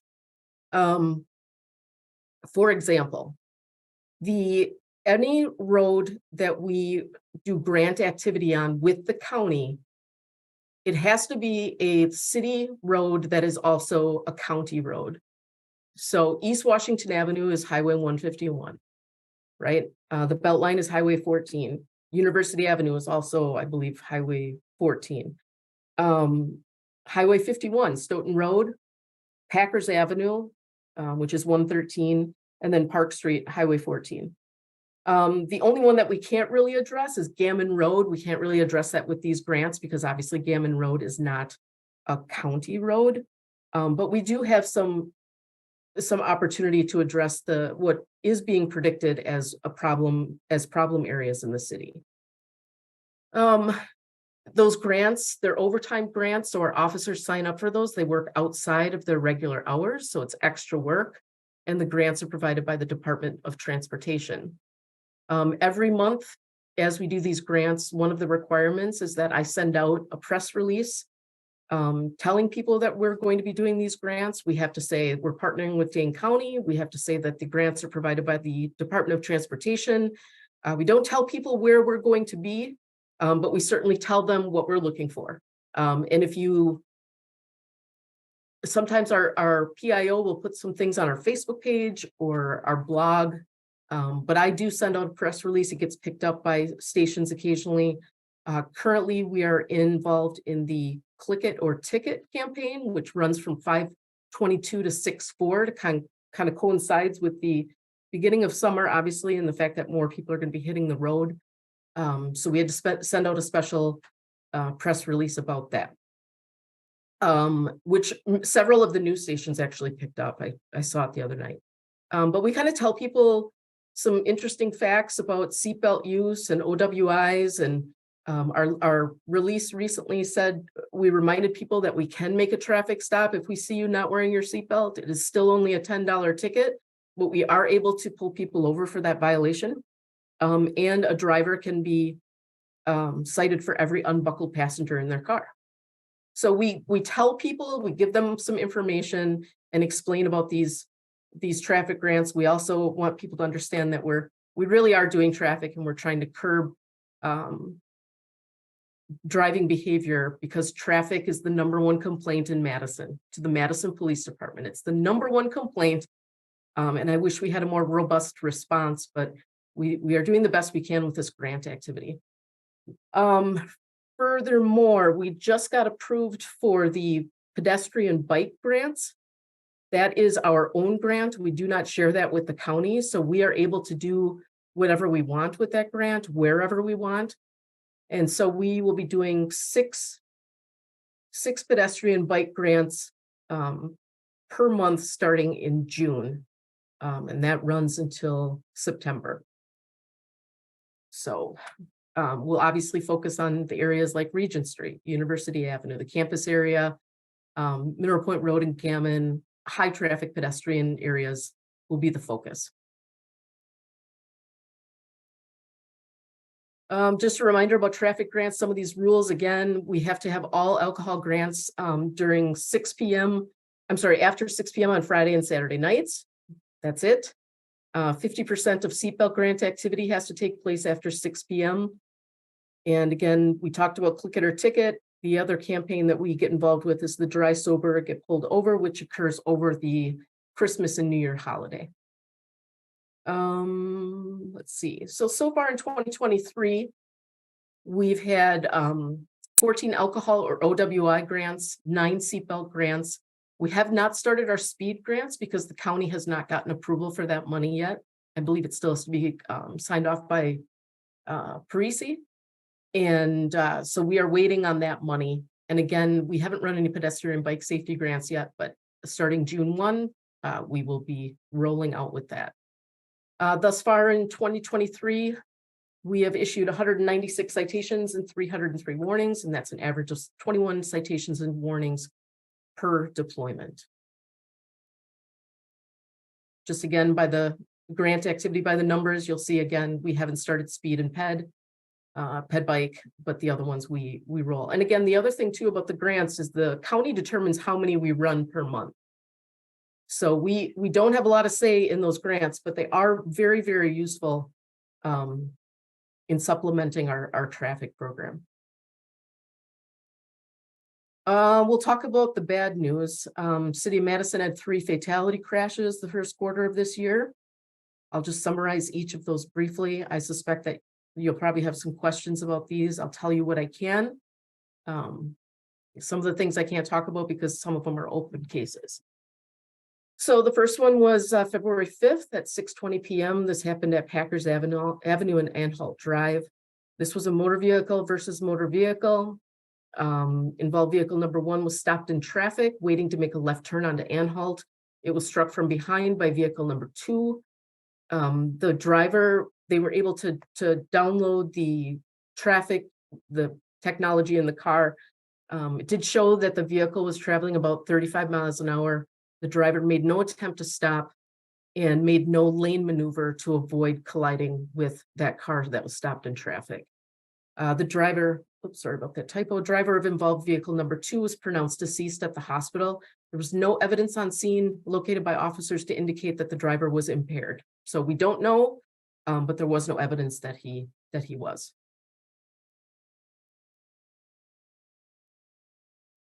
Let's see. Second one, February 15th, 9:30 p.m., Schrader and Struck Street. Jen, let me interrupt. Do you want to take questions on It's totally each up to you. one? Yeah, why don't we, as long as it's up on the screen, does anybody have any questions on this particular incident? And I apologize, the maps are off, so don't look at the maps. Okay. Okay, I'm not seeing any hands, so you're good. Go ahead. All right, the second one, February 15th, 9:30 p.m., Schrader Road and Struck Street. This was the one that got a lot of press attention, obviously, because it was a motor vehicle versus a man and his dog. So a witness who was traveling westbound on Schrader Road kind of gave this synopsis to our officers. She reported that she saw two vehicles in front of her, one that swerved and pulled over to the side of the road and put their hazards on immediately. She drove past all of that because she didn't realize what had occurred. She just noted that the vehicle was blue in color. She saw the decedent and his dog lying in the road, but she didn't know at the time that that was what was looking at, that she was looking at that. The information from the crime lab, I literally just got that about a half hour ago. That case, our traffic investigators, Sam Breyer and Brandon Mortensen, are incredible. They do great work tracking some of this stuff down. They found that car, which was a miracle, and one thing led to another. So without giving too much away, the person, we believe we have the right person. I'll leave it at that. And she is still at large because she was supposed to turn herself in and with her attorney, and she did not. So we believe that she is out of the state right now, and there is a warrant for her arrest. We believe that she was impaired and that she was speeding. And finally, the third fatality of the first quarter, March 2nd, 12:15 p.m., South Gammon and Schrader Road. It was a motor vehicle versus a tree. According to a witness, the vehicle that was traveling southbound on Gammon Road left the roadway, drove on the sidewalk for a little bit. Approximate speed was 45 miles an hour. According to the witness, it did appear as though the driver tried to correct and get back to the street, but they unfortunately struck a tree. There were 3 occupants in that vehicle. The driver was pronounced deceased on the scene. Both passengers had very, very significant injuries. They survived, but they have a long road ahead of them. We do not know what caused this. I don't know that they'll do a tox screen on this just because the driver is the deceased. And obviously there's no criminal case at this point due to that. So we don't know if it was a medical event or something else. That will probably remain a mystery. The passengers have no recollection of the crash, so they are not able to tell us what they might know. There's a hand up. Bill, go ahead. Thanks. Lieutenant, when there is a death of a driver, isn't the autopsy required? Yes, so the autopsy is required whether or not they choose to do a tox screen. We don't require it for our investigation because there's nothing at this point for us to require. So if it's something the medical examiner requires, that is something they do on their own. But we do not need that information. We don't use that information. We don't request that information when the driver is deceased and there's no criminal case.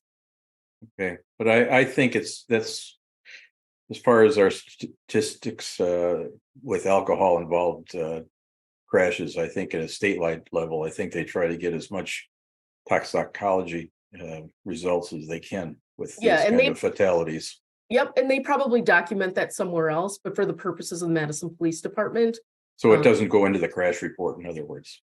No, we don't request a tox screen, and if the medical examiner has to do that as part of their protocol, then they would do that. But wouldn't they, if they did in fact do one, wouldn't it go into the crash report then? Wouldn't that be the reporting mechanism to get that back to the state? No, they could probably report that directly. It doesn't need to go through us. Okay, I find that strange. Mhm. Okay. Thanks. Yes, of course. So this just kind of shows the serious injury and fatal crashes. As you can see, there were 3 fatalities in the first quarter. There were 12 crashes in which 19 people reported being seriously injured. That can be anything. Again, the officer, when they're taking the police report, is taking the information from the passenger. So the level of injury, someone may think they're very seriously injured or may feel seriously injured, and they might not be, but that's what they're reporting. So we go off what they report. And just for some background information, there were 88 crashes in which 110 people reported minor injuries, and 588 crashes in which there were 0 reported injuries. We have a lot of crashes in Madison, unfortunately. It's quite disturbing. And then finally, our school zone safety, we touched on this a little bit the last time. Our test team makes it a priority to work with the schools, the crossing guards, and the bus drivers. They will take certain days and go to the schools. Again, they have a rotating calendar that they use to go visit those schools to make sure that they're getting around to each of them. But again, with only 5 people on the traffic team, it is hard to cover all of those schools on a consistent basis. So they do work closely with traffic engineering. I'm sure a couple people on this call can attest that if we can do something with signage, we will recommend that. And T&E is always very receptive to putting signage up, whether it's no U-turn, no right turn, whatever it is to make that school zone safer. And then finally, we talked about traffic complaints. The number 1 complaint in the city of Madison is traffic complaints. And you can see that we had 161 traffic complaints in the first quarter. Those come in either on the traffic line or via the website. All of that is documented by our traffic PRT. She does a great job documenting all these complaints. She will send them off to our test team. They will go ahead and follow up on most of these complaints and see what they can do to make people feel better about the driving in their city. So we don't leave people hanging if we can't. We do follow up when we can. And that is all I have. Comments or questions for Lieutenant Hannah? We appreciate all the information, and it's very interesting to see that all but one of our streets with the biggest issues on them do come under the grant with the sheriff's office. So that's helpful. Yes. But we have had a lot of issues on Gammon Road. So unfortunate that can't be part of that process. So, right. The good news is because Mineral Point is a cross street, we can be on Mineral Point Road and monitor traffic at that intersection and still probably make a difference that way. It's just sure. For the purposes of the grant and our relationship with the county, that's the rule. Okay, gotcha. So comments or questions for Lieutenant Hannah? Chris, go ahead. Yeah, thanks for the report and for pulling it together while you recovered. Well, and I apologize for some of the mistakes. I see that there's some mistakes, and I was clearly a little foggy. So I'm going to fix the report and send it off to all of you. I apologize for that. Yeah, we'll give you a pass. It's fine. Thank you. Could you speak a little bit more about the bike and ped grants, what those are? Sure. So we got $50,000 from the state. We are one of their largest ped grant administrators. What we do is sometimes we will use a decoy on crosswalks. So that person will walk across and see if anybody stops. The bike stuff is usually more downtown because we have such a lot, we have a lot of people that bike, whether they're students downtown or they work downtown or people visiting downtown. So for those, we'll usually monitor an area. Usually starts off as like monitoring speed, but watching for pedestrian and bike violations. Or watching, and that includes the pedestrians and the bicyclists as well as the motorists. I mean, it's really about safety for everybody using the road. Okay, I'm glad to hear about the decoy pedestrian crossing stuff. I am concerned that we're citing bicycles and pedestrians for sort of not very dangerous, but maybe technically illegal behavior. Is that the idea? No, we try to stay away from that. I mean, if they're doing something extremely dangerous, that's when they get a citation. But normally we're monitoring for their safety. That said, if we see a violation that is extremely dangerous, you know, a bicyclist goes through a stop sign and almost gets hit, we're going to cite that biker, right? I mean, we've all seen that. And that's the kind of behavior we're looking for. It's not the little nitpicky things. It's dangerous behavior because pedestrians and bicyclists cause quite a few crashes. Unfortunately, I mean, they are crossing against lights and, you know, tooling around with headphones on and not completely aware, like the drivers that we see on the street, and they can be just as much a cause of an accident. So that's what we're focusing on, dangerous stuff. We're not looking for your bike license or your bike light or anything else like that. And probably I would guess probably most of the bikers and the pedestrians are getting warnings. Okay, I think my opinion would be, and I think I'd probably share this with folks on the commission, at least several folks on the commission, that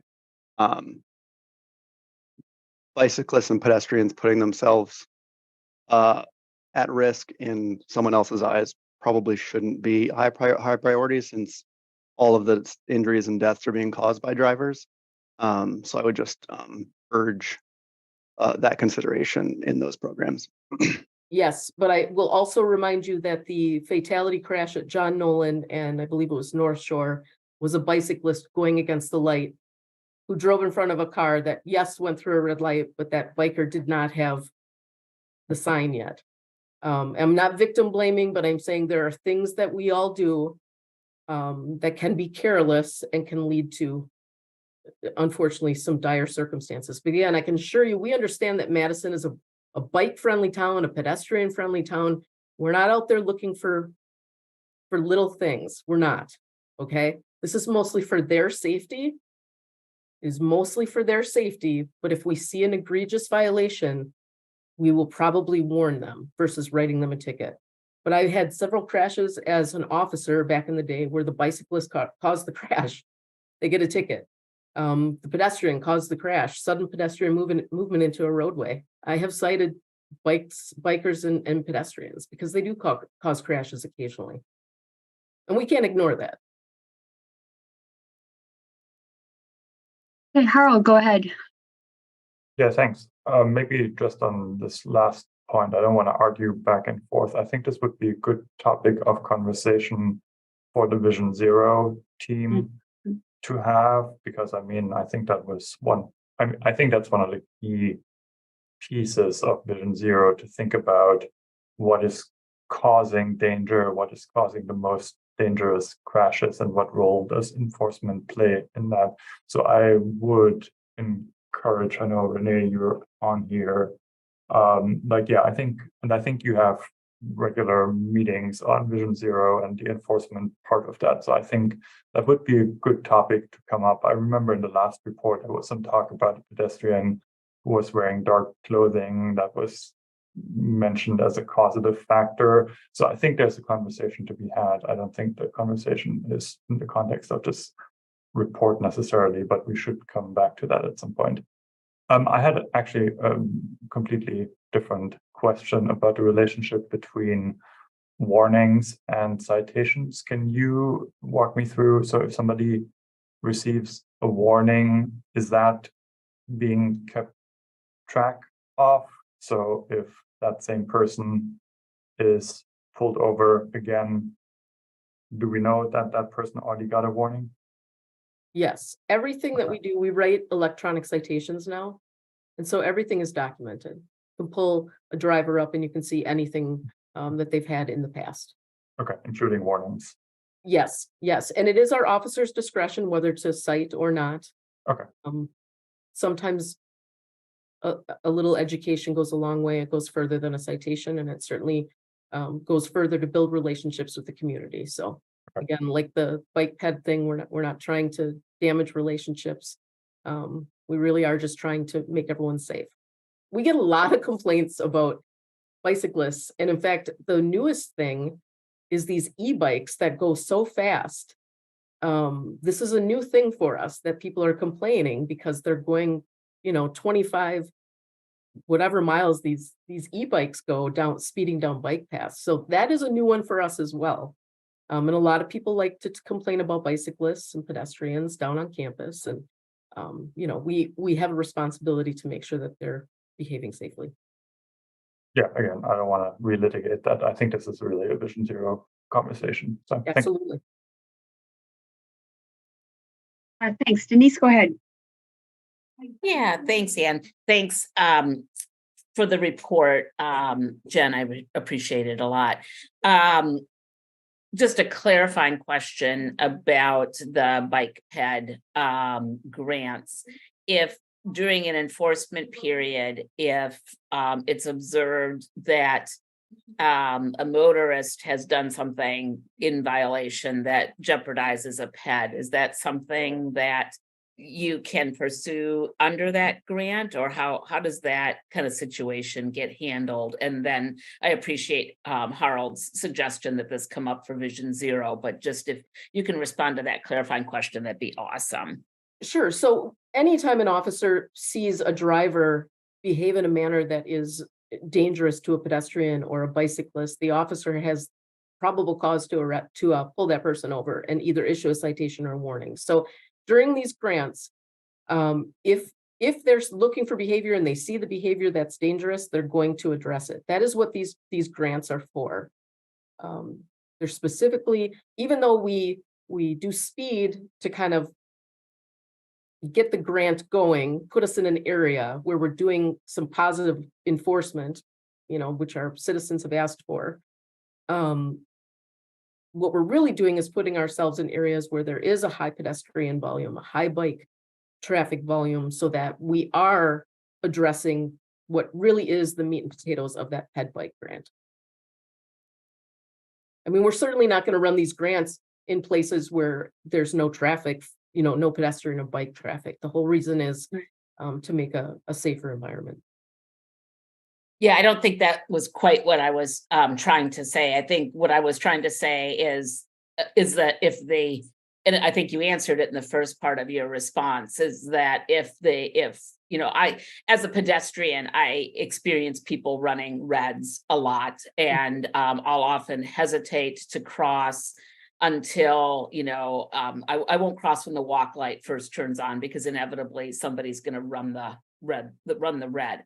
So if someone doing the ped bike enforcement observed that car running the red, the assumption I'm making is that they could do a citation during that grant period time. 100%. They can do a citation anytime. And yes, even during, and that's exactly what that grant time is for. Great, thank you. Of course. Okay. Other comments or questions? I do have one. Renee, I see that you're here.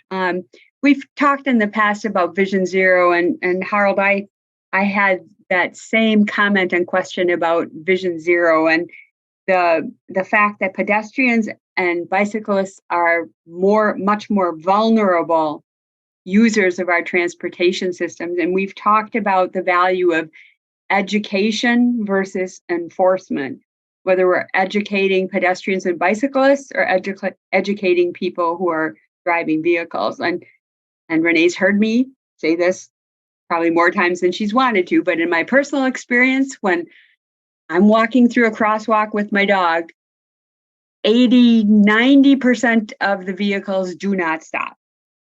They just don't even pretend to slow down. So, you know, it's an issue, Renee, that we've talked about a lot. And, you know, what's going to help us here? Education, enforcement, a combination. What are your thoughts? Sure. I mean, obviously, we've talked a lot about street design, right? And how a good street design reinforces the behavior that we want. But you also are more aware than most that takes time, right? So we tried to do a combination approach. We did do for a government agency a big crosswalk push last year, trying to gain some more attention to yielding at crosswalks. I know that Lieutenant and her staff do a big focus on that crosswalk, in school zones with us, for crossing guards with this grant that they get. So I think, really we have to take a multi-pronged approach as we attempt to rebuild roads to reinforce that crossing. But definitely, I think an increase in kind of people feeling that people don't yield at crosswalks. They are not necessarily yielding when you turn on the flashing beacons immediately. So I think there is a lot of work to do, and that we have to try to use all the tools that we have available when it comes to that issue. Mhm. Okay, well, I appreciate that. I know it's a long-term process, but I agree that Vision Zero is really where this fits. And in terms of how we fix it, it is going to be a long-term process, obviously. And I would just say the other thing, obviously, Lieutenant Hannah, those who's on the Vision Zero team with us, we look at the information about, what is leading to these pedestrian crashes, these bike crashes, and try to really, with the resources we have, focus kind of in on what are those kinds of things that we're looking for, right? Where are they happening? What are the kind of the typical situations? So, we can continue to make progress. Yeah, no, I know you're working on it, and I know it's a high priority. So please don't think that I don't feel that way. But it is a continuing issue, and I was thrilled to death to hear that you're probably a bad way to say it, but very thrilled that you're using decoys and crosswalks and getting people to understand what they should be doing. So a real great way to use part of that grant. So other comments or questions? So the report is very much appreciated. And again, we're so sorry that you had to work on it while you were recovering from COVID, but it's a great conversation, and it helps us as we look at street designs, as we try and focus in terms of what the Transportation Commission does, to have this information and be informed so that we can make better decisions with regard to that. So yes, and I will fix up that report and send it to you with all the corrections in it. Okay, thanks so much. Yes, of course. Yeah. Any other comments for the lieutenant? Okay, thank you very much. Okay, next we have John Nolan Drive update. Chris Petakowski, and I think we have a couple of consultants here as well from KL Engineering, Kevin and Aaron, I believe. That's correct. Okay. All right, so I'll kind of kick things off here. Again, I'm Chris Petakowski with City Engineering. We've got Aaron and Kevin from KL Engineering, who's our design consultants on the project here tonight as well, and a number of staff from engineering and traffic engineering and transportation to kind of assist. So we're going to be giving another John Nolan Drive update here. Next slide, Aaron. So just a real quick intro. We are going to be reconstructing John Nolan Drive from Lakeside Street to North Shore Drive, starting in 2025. That project includes the pavement, bridges, path, and includes also the North Shore Drive intersection.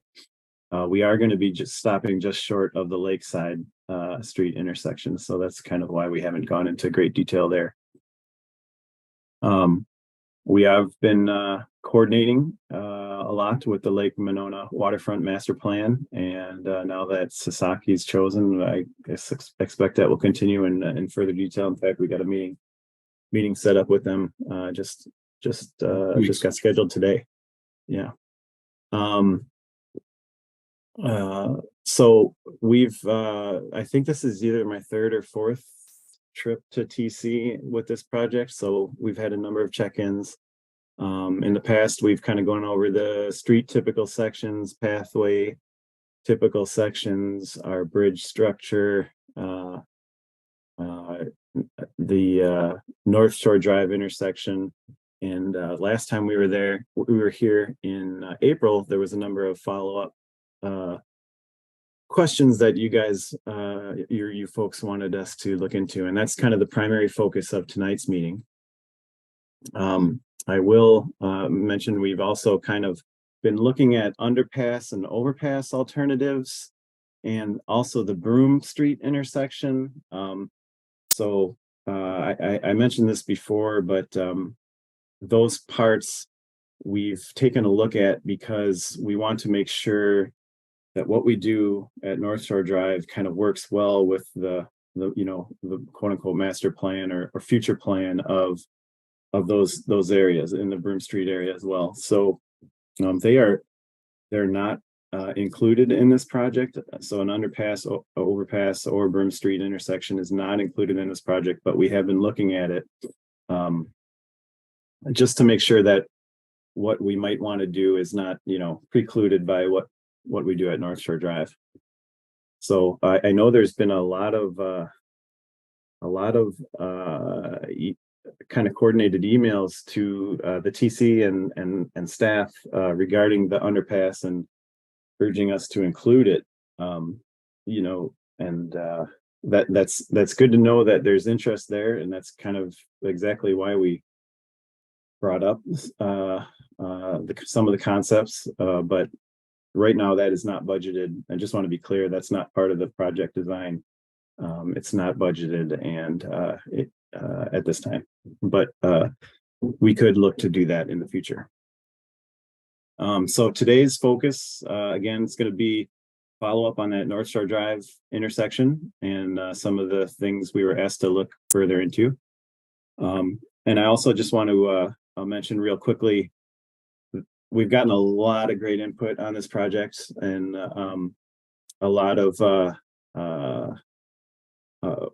things people have asked us to look at. I listed a few of them here, like stop bar locations, bicycle queuing areas, traffic signals, push buttons, crosswalk widths. How big, how wide is the crosswalk? Does it have two different modes designated?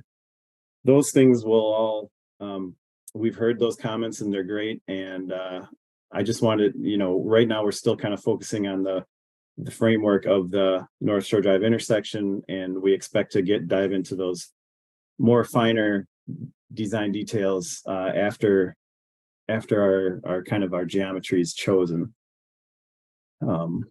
So let's see, I think that's all for this slide, Aaron, and I think maybe Aaron's now going to kind of follow up with some of the things that we were asked to look into, and then we'll kind of come back with some recommendations and next steps.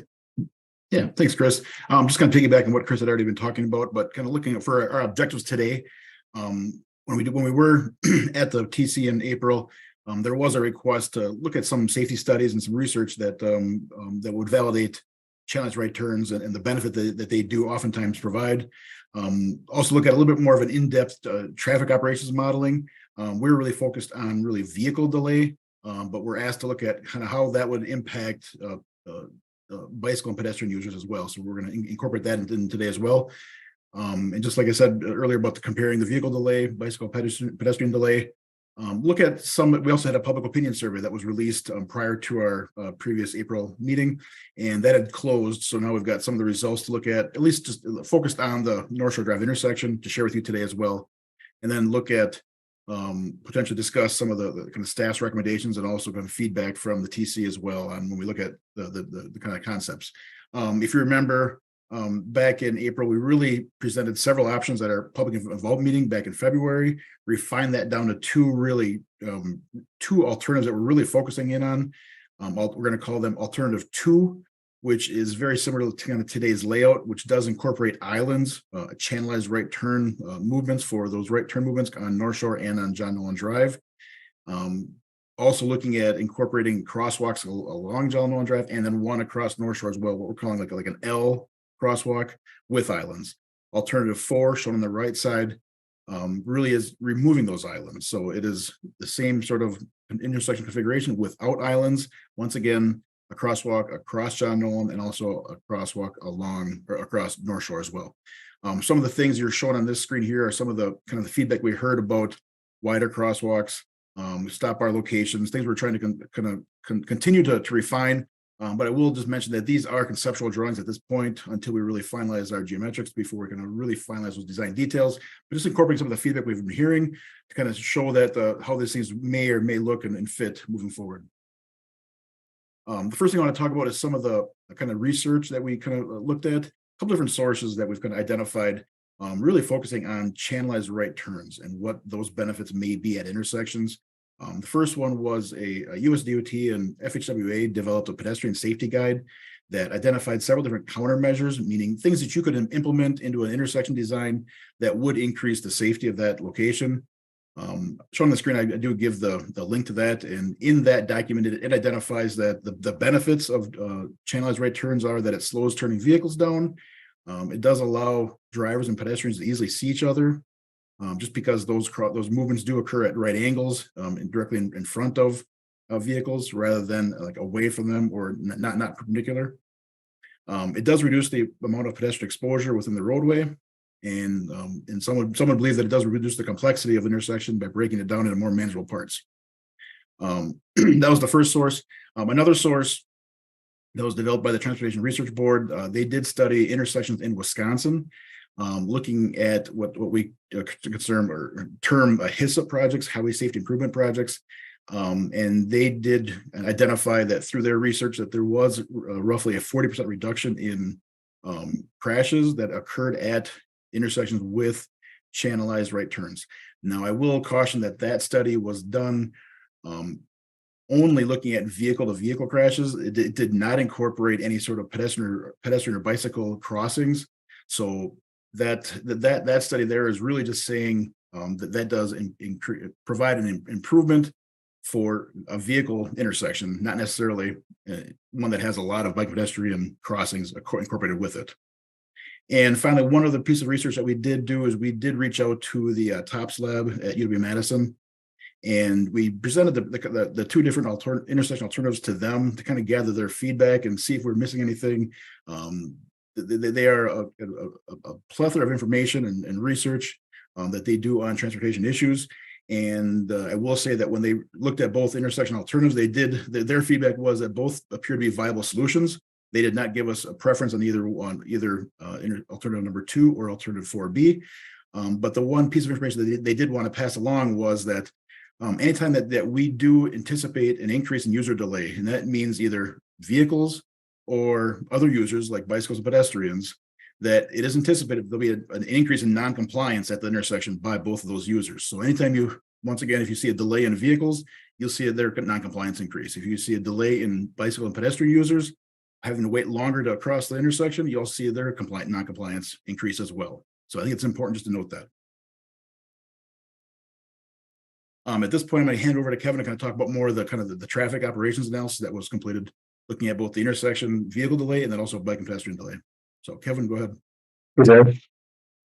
We look at sort of more detailed, kind of look at each of these alternatives, starting here with the existing. We looked at the average and sort of a maximum delay. I'll define that in a moment. Maximum or worst case for pedestrians and bicyclists. So we just applied analysis methodologies to determine the vehicle delay for the entire intersection. This is for the existing traffic volumes. And so in this case, the vehicular delay in the NPM is about 124 seconds, 147 seconds in the AM and PM peak hours, respectively. Getting into the bicycle and pedestrian delay, we found that to be around 30 seconds for each. The only really slight differences based off of how fast each of those user types are able to traverse the intersection. And then a worst case of about 82 seconds for pedestrians or bicyclists, really. And the way that that's defined is really just taking the cycle length as well as the time they're committed to enter the crosswalk legally, that's subtracting that number. So in this case, if there is an opportunity to enter the crosswalk legally for 28 seconds, you take the cycle length minus 28 seconds and you get 82 seconds. Basically, if you just miss that opportunity to cross, then you have to wait for the cycle to come back around to that point that allows you to cross. That's that worst case time. So there's an average and then there's a worst case. The worst case is directly related to the cycle length, and the average is based off of several other things taking into account more detail in kind of the specifics of how this works. Next slide. I'm sorry, can I just say, I'm having a little trouble hearing you because the audio is very bad. So I don't know, it's very muddled, like fuzzy. That's a microphone issue. There's nothing I can do about it. Kevin, I don't know if you have a different microphone or. Does this sound better? Or a headset. Does this sound any better? I think I switched. That does sound better. Okay. It sounds much better. Thank you. Absolutely. Thanks, Robbie. So this is alternative 2, or the one that includes those pork chop channelizing islands. This has both the west and the south crosswalk. We provided the analysis separately for bikes and peds for both the west crosswalk and the south crosswalk. So for the west crosswalk, in this case, our pedestrian delay, it's about 64 seconds. Really, no matter what the peak hour. Same thing for the bicycle delay is the average delay, which again takes into account kind of the different stages that they're crossed in. There's different phases that allow their movement to progress through the intersection or crossing the intersection, with a worst case time of about 85 seconds is what we found again for the west crosswalk. For the south crosswalk, about 65 and 62 seconds for ped and bikes.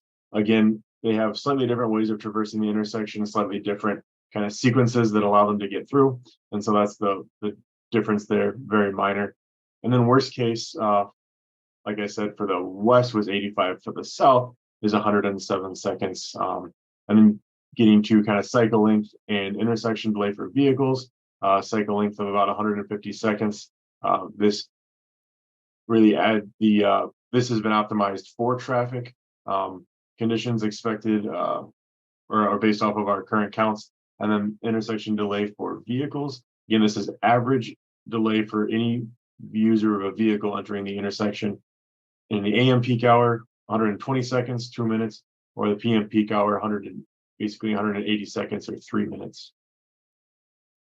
The way that this one would work kind of conceptually, without getting in too far into the weeds, is to, at the beginning and end of each of the north and southbound John Nolan Drive green phases, the pedestrians and cyclists would be able to cross from the corners to those pork chop islands, and then able to cross between the pork chop islands for pretty much the duration of the north and southbound phases.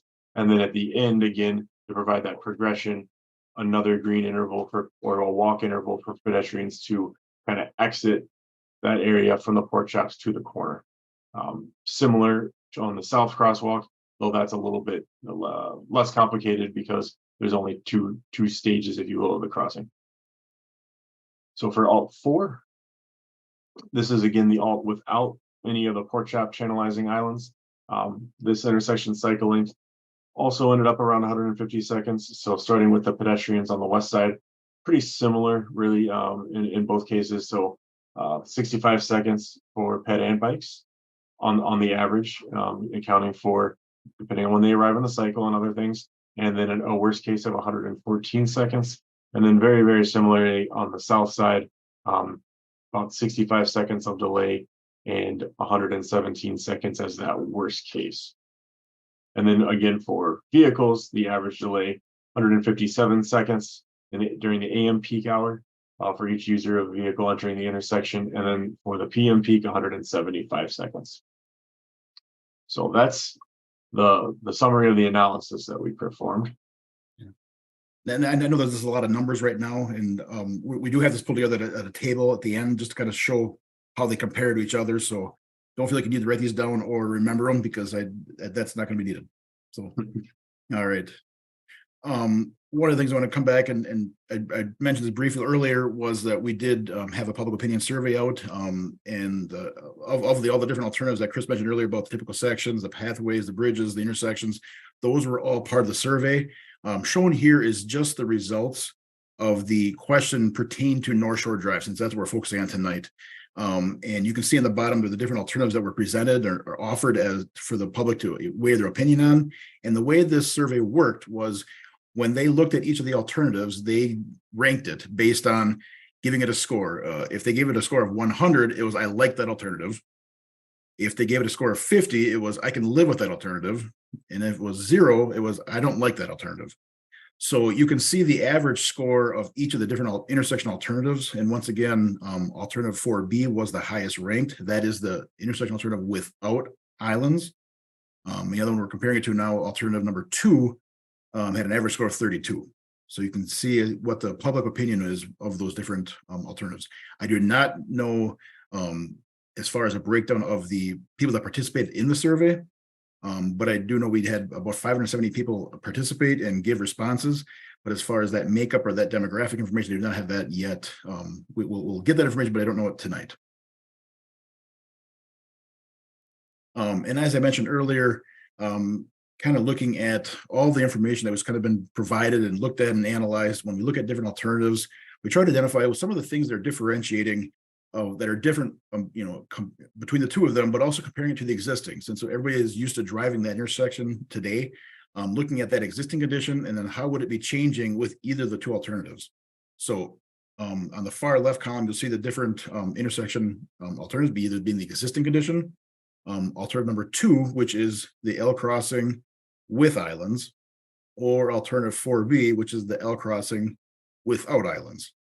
Now, looking at the average vehicle delay, which Kevin had mentioned earlier, looking at both the AM and PM peaks, you can see that alternative 2 would have a little less delay for vehicles as compared to looking between alternative number 2 and alternative 4B. That's why we gave it a plus as compared to a minus for alternative 4B. Looking at the average and max pedestrian delay at the south crosswalk, that also very, very similar, yet alternative number 2 did have a little less pedestrian delay for the south crosswalk, so we gave that a plus compared to a minus for 4B. Looking at the west crosswalk as well, very, very similar for the average delay, but then the max delay was a little bit larger in the 4B, so there, once again, that's why that got a plus and a minus. Now moving further to the right, getting away from operations and numbers, but more so kind of safety related and visibility. Looking at the visibility of a right turning vehicle, looking at that conflict of a right turning vehicle seeing a user in the crosswalk. Alternative number 2, that once again is with the crossing islands. Let me just maybe go to the next page to kind of show what I'm showing here. So we're talking about a car that is stopped at a stop bar, how well they're seeing somebody in the crosswalk. So we're saying that this intersection alternative would have a greater benefit for those being able to see each other as compared to alternative number 4, where that person trying to cross John Dolan Drive would be in this direction. It's a lot further away. So that's why the crosswalk on the near side of that turning movement, that's a much easier visibility. Whereas compared to the crosswalk being on the far side, that's a much harder position to see. Another thing we looked at was the speed of that right turning vehicle as it crosses the crosswalk. Once again, looking at alternative number 2, if a vehicle decides once they're crossing, or once they decide make a decision they're going to be turning right, that speed from the stop condition at the stop bar where they cross the crosswalk is a shorter distance, meaning they would be traveling at a lower speed as compared to alternative number 4B, where if they're taking a right turn, they have more time to get up the highway speed, more time to accelerate, and they have to be at a faster speed at that location. The other thing we looked at was also bike and pedestrian crossing length. So you can see here, alternative number 2 versus alternative number 4B. That crossing length is much shorter in alternative 4B. So looking at crossing from one side of the road to the other side of the road, that's a much shorter distance as compared to alternative 2B, crossing from here to the island, then across. Oops, So therefore, alternative 4B got a plus for that compared to a minus for alternative number 2. Looking at the same metric, but now looking at the west crosswalk, that's a pretty significant difference as well. 145 feet versus 100 feet. Once again, looking at this west crosswalk from this location to that location versus this location of 4B to that location. So therefore, alternative 4B got a plus versus a minus for alternative number 2. And the final kind of metric that we decided to use in looking at the differentiation of these two intersections was the simplicity of crossing the John Nolan Drive intersection at the south crosswalk. Obviously, with an island, there's 3 segments and there's a turn in the island, so that's more complex as compared to just 2 segments and a straight alignment through the intersection. So I can show you here once again on that south crosswalk. It's a straight segment, 2 segments all in the line versus crossing to an island and then across the intersection. So this is what we've pulled together as far as looking at some of the pros and cons of each of the alternatives, both from an operations perspective and also from a safety related perspective as well. I guess at this point, is there any questions, any of this information that you're seeing? Otherwise, we will continue on. All right, I'll hand over to Chris. Oh, hang on. There is one question. Robbie All has right, a question. Robbie has one. Yep. So Go ahead. the island in alternative 2, Mhm. I'm gonna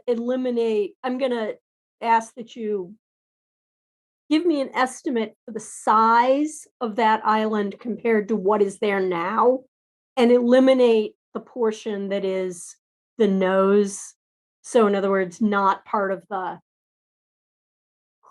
in line with the crosswalk. Because the reason I'm asking this is that I think, you didn't mention this, but one of the reasons that 4B is so much more popular and people are less likely to approve of alternative 2 as pedestrians and bicyclists is that it is not big enough.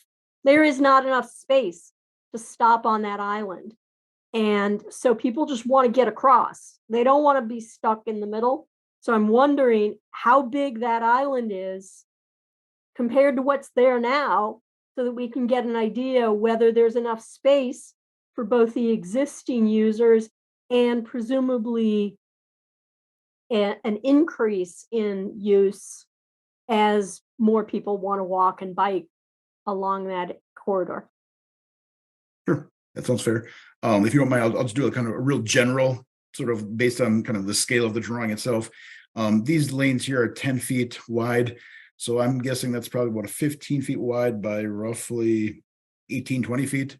So 18 by 15 feet. I'll go back to the this alternative here, and this is the existing condition. So this is, once again, that's 11 feet today. So that's probably about 15 by about probably another 15 feet or so. So it appears to be about 10 feet longer and about 8 feet wider than today, roughly. Okay, because the other piece is, how much of it is really usable as you are trying to cross with a bicycle, especially if, for instance, you're using a cargo bike or an extra long bike with children on the back. Mhm.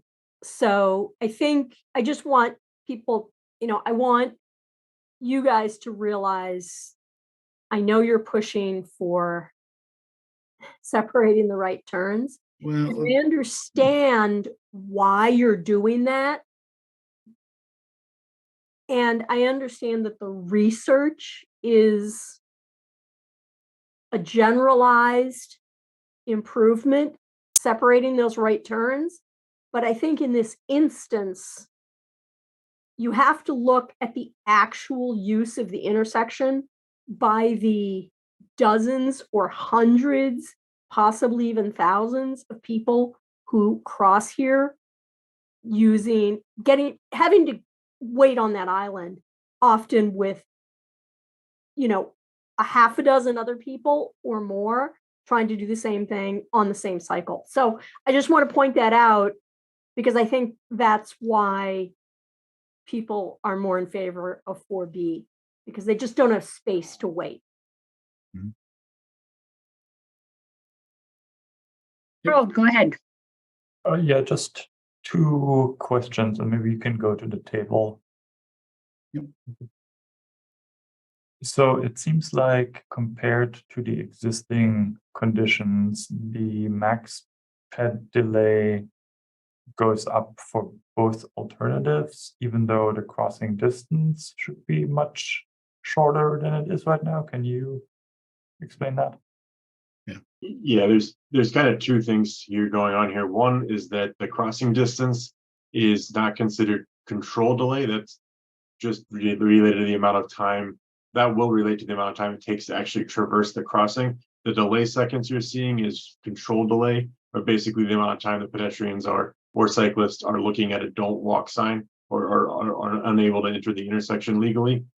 And then to your point about the difference between the existing and the alternatives, the existing is a little bit different, was approached a little bit different than the alternatives. I think the numbers that you're looking at provide really good contrast between the alternatives.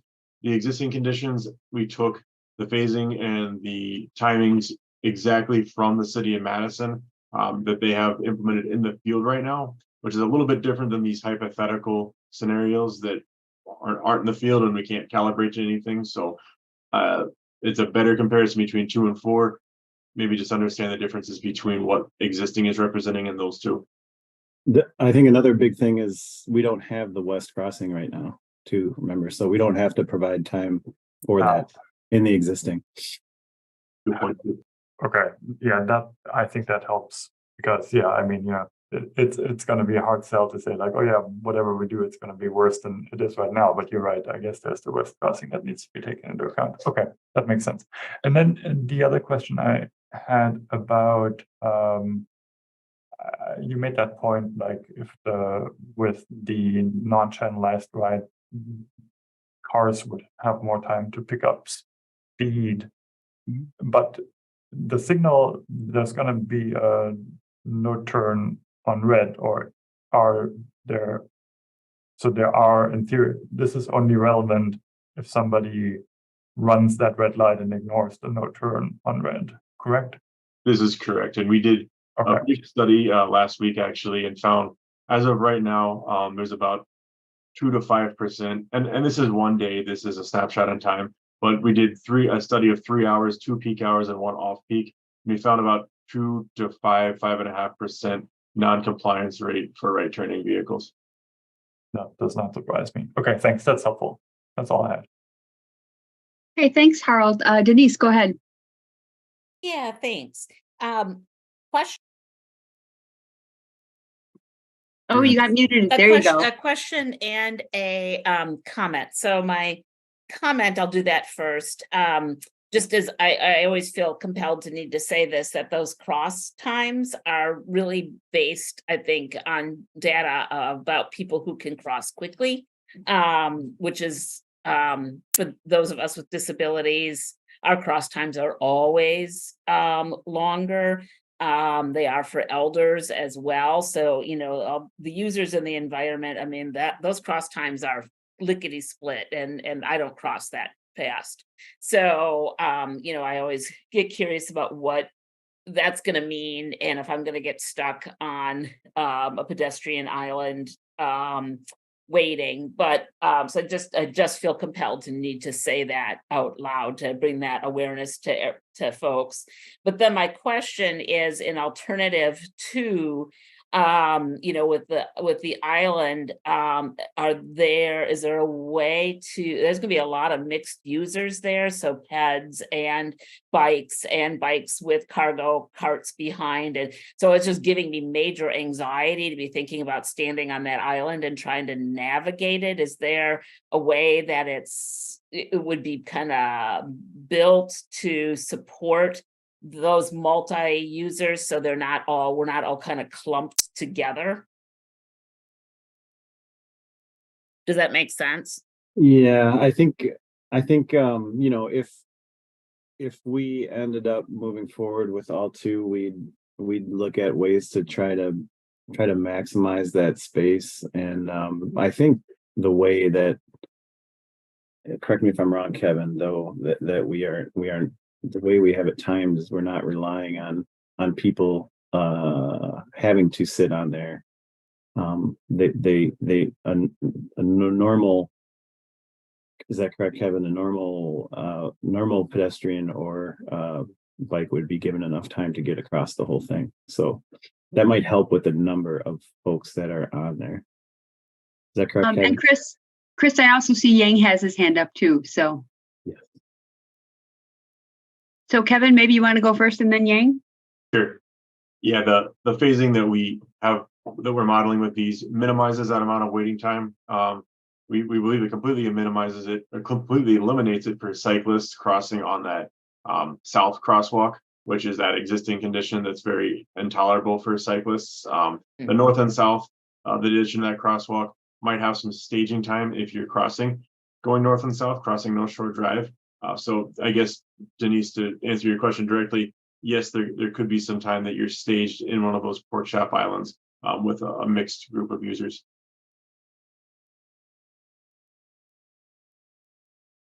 Go ahead, Yang. Okay, thank you, everyone. Yeah, I just want to say that the discussion on the island is really good, and I want to point out that at this stage, it's really narrowed down on the concept.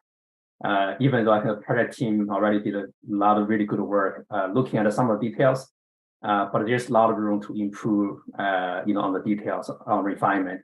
We can definitely look at if the R2 is the one we decide to put more energy on. We definitely look into maximize the area for the island that which we know that is something really important. Other things like make him up is for example ramps. We're probably going to pave a lot more area than what's showing here, so that bikes can turn without getting the grass. So those are details that we can definitely keep improving and refine. At this stage, we just want to narrow down on the design alternatives. Thank you. Yeah, that makes sense, Yang. Thank you very much. Is that all you had, Denise? Okay, other comments or questions? And I think we're still gonna have time for comments and questions at the end. If we don't mind, maybe we want to continue on with the kind of presentation and I'll hand it back to Chris to kind of talk about kind of the rest of this kind of staff's recommendation, what they're seeing and what they're looking at, and then maybe open up for feedback from the rest of the commission. Yeah. Sure, I just wanted to make sure we didn't have any comments or questions on the slides that were up at this point. Go ahead. Absolutely. Yep.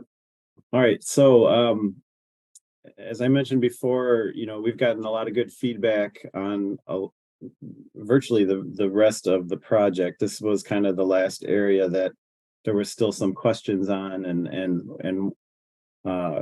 in finding consensus.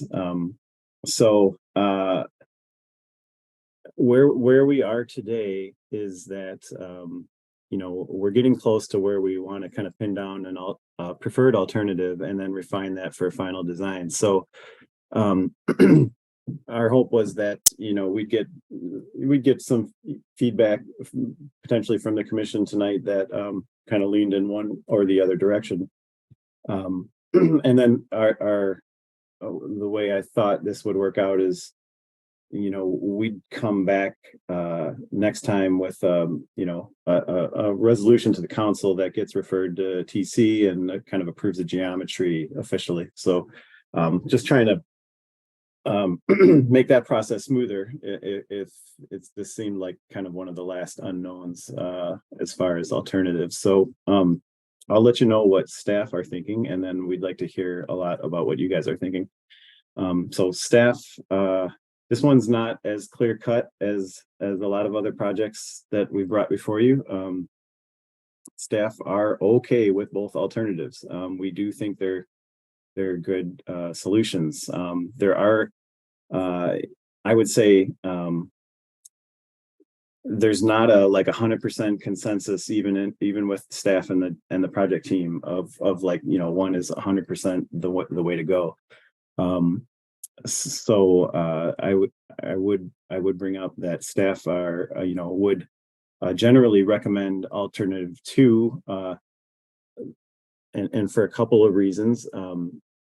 There's when there's lower user delay, we have observed that it could likely result in improved user compliance. So that's, you know, kind of what Aaron and Kevin were talking about before there. Now the delay here is not as pronounced as between Alt 2 and 4B anymore after the, you know, the more detailed modeling that Kevin and Gretchen have done. So that's a good thing. The Alt 2 can provide better visibility between the cars and people walking and biking, vice versa. So, you know, you can, there are some movements there, like particularly the west crosswalk. If you're going south, you know, you're kind of crossing and looking behind you if someone's going to be right turning, right? So versus at a you know, channelized island, you're kind of looking at 90-degree angles at each other, right in, more directly. We do have a little more flexibility to include a raised crossing on the right turns to try to slow vehicle speed. Now, at the same time, with those kind of general recommendations of Alt 2, we also realize that Alt 4B has some benefits. It clearly has a smaller roadway footprint, which is less pavement and has, you know, more better environmental impact. A tighter intersection like that may reduce some speeds through the intersection. There's far simpler and shorter crosswalks that, you know, that's undeniable. It's just it's a simpler system. And then of course we've gotten a lot of feedback now, and that's certainly there's a lot of public support behind Alt 4B. So so those are kind of that is like a staff recommendation that is, like, you know, not as firm as usual, but I think we do have two good alternatives to choose from here. So I don't know if I want to if Renee, if you wanted to say anything more, or Yang or Tom on these things, but then you know, then we're really interested in your feedback, and then we would hopefully take this back and kind of bring it back for a full geometry approval. Yeah, I don't think I have anything more to say. I think you're accurate in that many of the staff see the benefits of both of them. So there's not really, I think some staff have a slight preference for 2, but many of us see the benefits of 4B as well. Renee, did you have other thoughts, or Yang? Sure, I can jump in.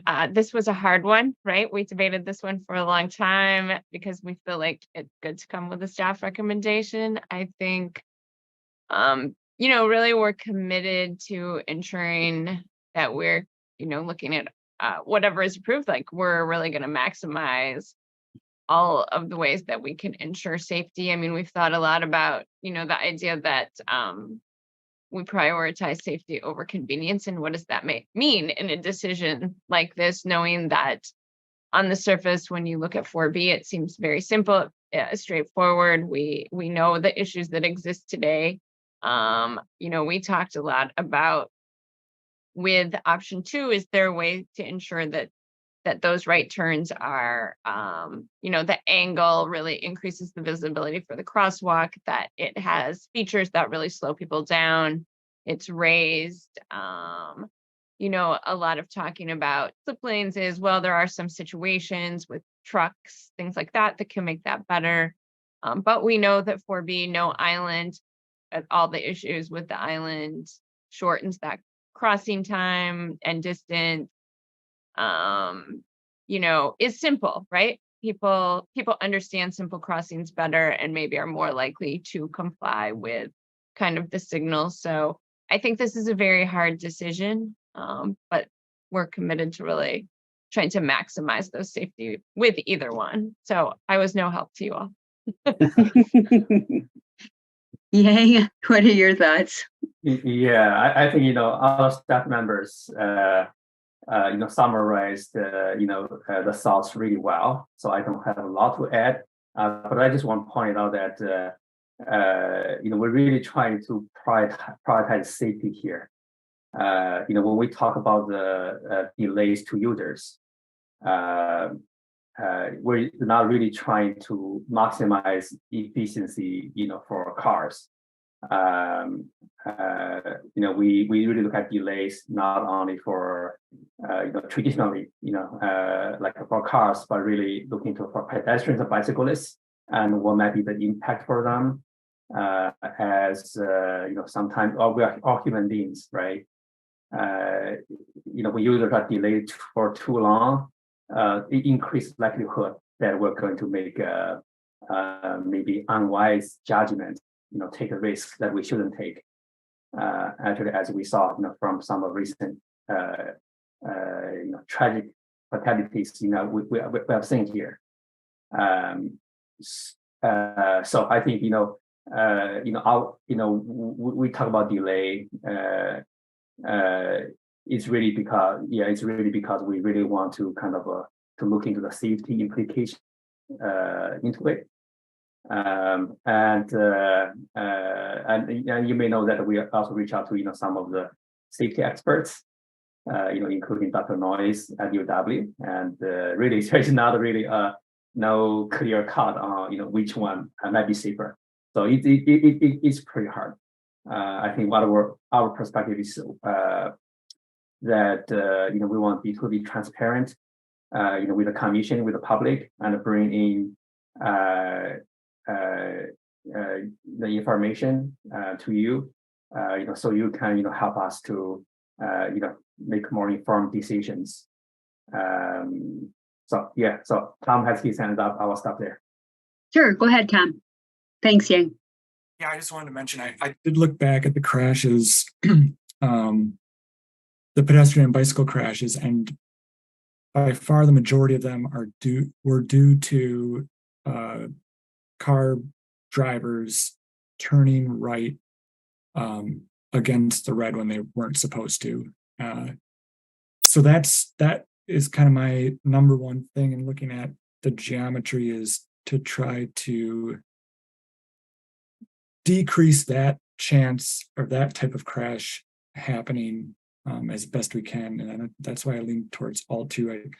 The southbound John Nolan right turn is very heavy. I think it's actually heavier than the right turn from North Shore to John Nolan. So we're adding that in, and I think just the way the angles are and the visibility between driver and path user, I think we want to. I would lean towards trying to make that as decrease that chance of when the person driving does make the choice to go against the red light, giving people opportunity to see that coming. Like Denise said, she doesn't even attempt to go out right when the walk signal goes on. That's kind of that's my main concern at this intersection with the high volume of right turns. So that was all. Thanks. Okay, thanks, Tom.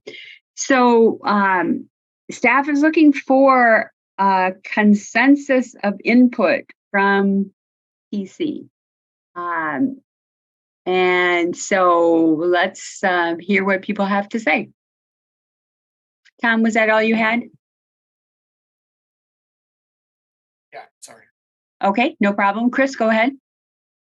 Thanks. I don't know if this will help with consensus building, but I came into this really hoping we could get rid of that slip lane, but I'm pretty happy with how Alt2 is shaping up. I think, Chris, you kind of characterized Alt4 as tightening things up more and less pavement, but I feel like the way Alt2 brings everything tighter to the middle of the intersection and sort of shortens all those distances actually feels a little more traffic calming to me. I think with that though, I mean, keep working on, the bigger medians, the traffic, the signal timing and all that, just to squeeze out all the benefits that we can get. But I feel like I would rather be in Alt2 than Alt4 with the big median crossings, shorter overall distances, I think, between those medians. I think that's, I mean, you've said you sort of laid out the benefits of both, and I'm pretty convinced that Alt2 outweighs Alt4. But I mean, continue to get out there and see how people are using that median, especially some of the concerns that Denise raised. How's that gonna work? But yeah, that's kind of where I'm at right now. Okay, thanks, Chris. Bill? Thanks, Ann. Yes, I have heard the discussion with both alternatives. And while I think, both are acceptable, I really prefer Alt2. And I think if it's I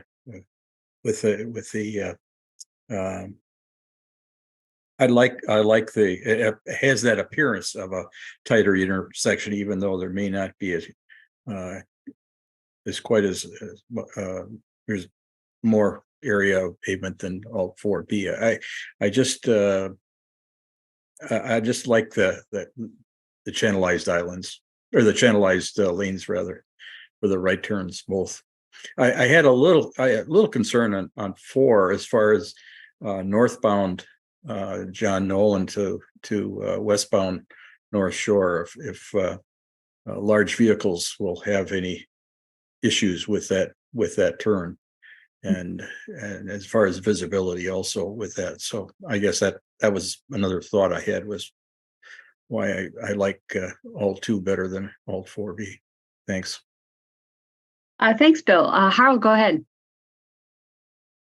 Yeah, thanks. First of all, thanks for all the additional information that you brought in the design refinements incorporated since last time. It was really interesting to see the delay modeling, because usually we don't get that for biking and walking. And it's like, oh yeah, it's level of service for cars. And now we actually have some numbers to look at. I think based on the delay numbers, I mean, the two alternatives don't look drastically different to me. And yeah, it's only modeling, so it's only going to get us so far. I guess I'm still undecided. I get the arguments for both alternatives, and this question of, does increased delay lead to less compliance, and who is complying? Is that people driving or walking, and who is experiencing the delay? And if it's people walking, or if it's people walking and biking, like everybody can just run the light whenever. Whereas if one person in the right turn lane in a car doesn't go, then nobody behind them can go. So it's maybe less of a problem. And then I think I think I was the one asking for the research on the channelized right turns and their safety benefits. And I think I asked that because last time we looked at this, I think the statement was that channelized right turns increase no turn on red compliance. And I guess now that we have seen that research, it seems to be a less direct relationship. It's about, okay, it might reduce delays, and reducing delays increases compliance, which is a little bit more complicated.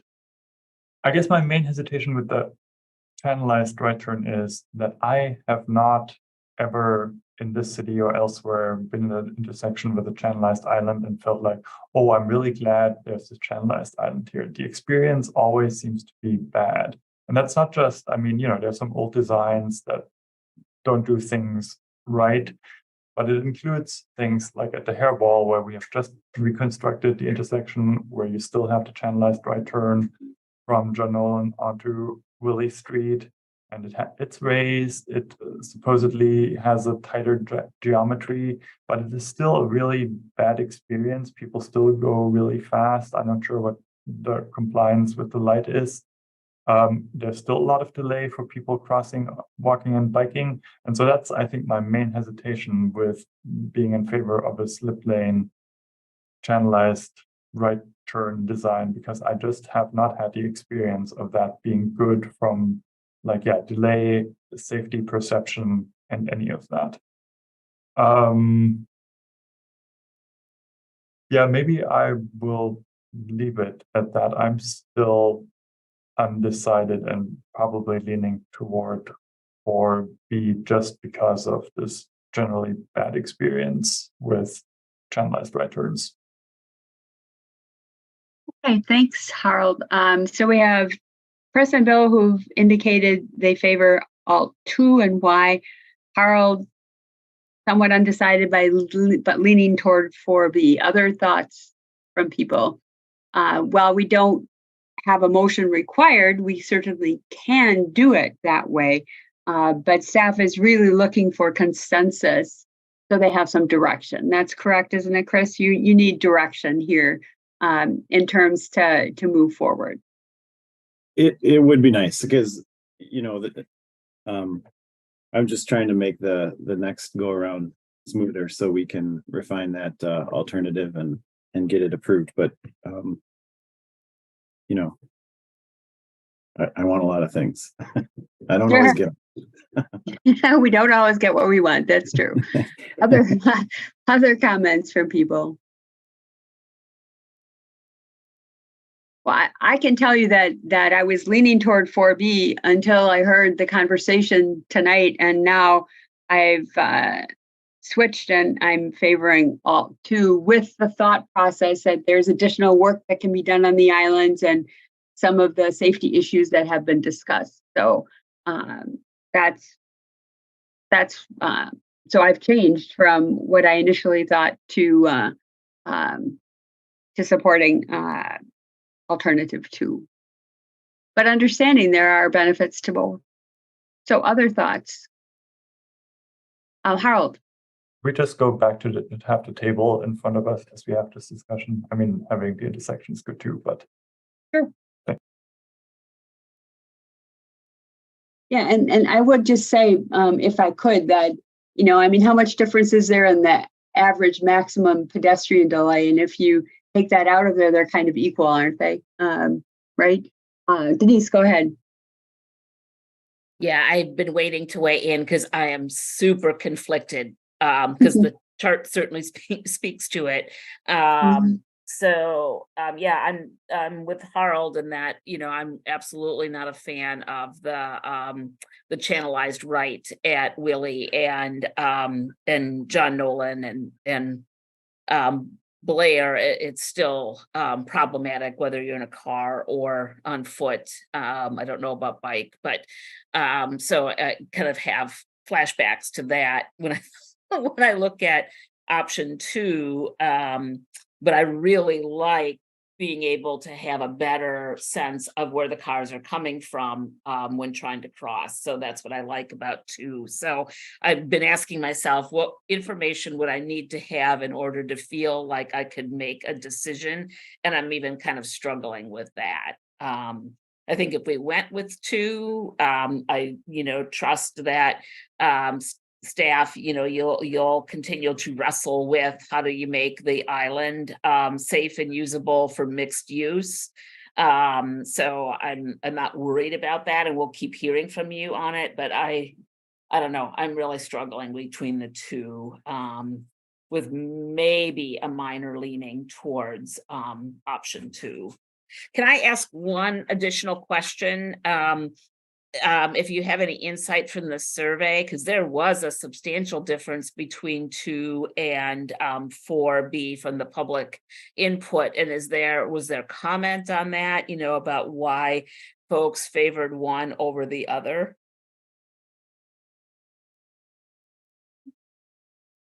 At this time, we don't have any of that feedback. It would only be if people provided it. But this was just a snapshot as they're digesting the comments and the feedback and the polls. That it just closed last week, so they're working on capturing that sort of feedback and documenting the whatever comments people provided. But I just we had access to just this specific sort of ranking, so I want to make sure we shared that, because that was what we had at this point. Yeah, thank you. Thanks for that. I knew you didn't have the demographics on it. So yeah, either. Yeah, because I think I'd be really interested to know that if there's insights that folks have that could help this decision. I don't know if there is, but I just can't help but notice the differences between those two. I noticed Yang has his hand up, Denise. Yang, did you have a comment? Yeah, a quick comment. I think, Herrick kind of pointed out this already. I think, because of historical design of, channelization islands, most people see parents with them is not very good, especially for, pedestrians and the cyclists. So I think that's probably being reflected, in the survey. When public member, hear like this information, I think we always make judgment based on our past experience. Unfortunately, I think our industry has done a poor job, designing channelized turns, like the right turns, in urban settings. Obviously, I think it works. The design method works well, for maybe free setting, but for urban setting, I think a lot of design.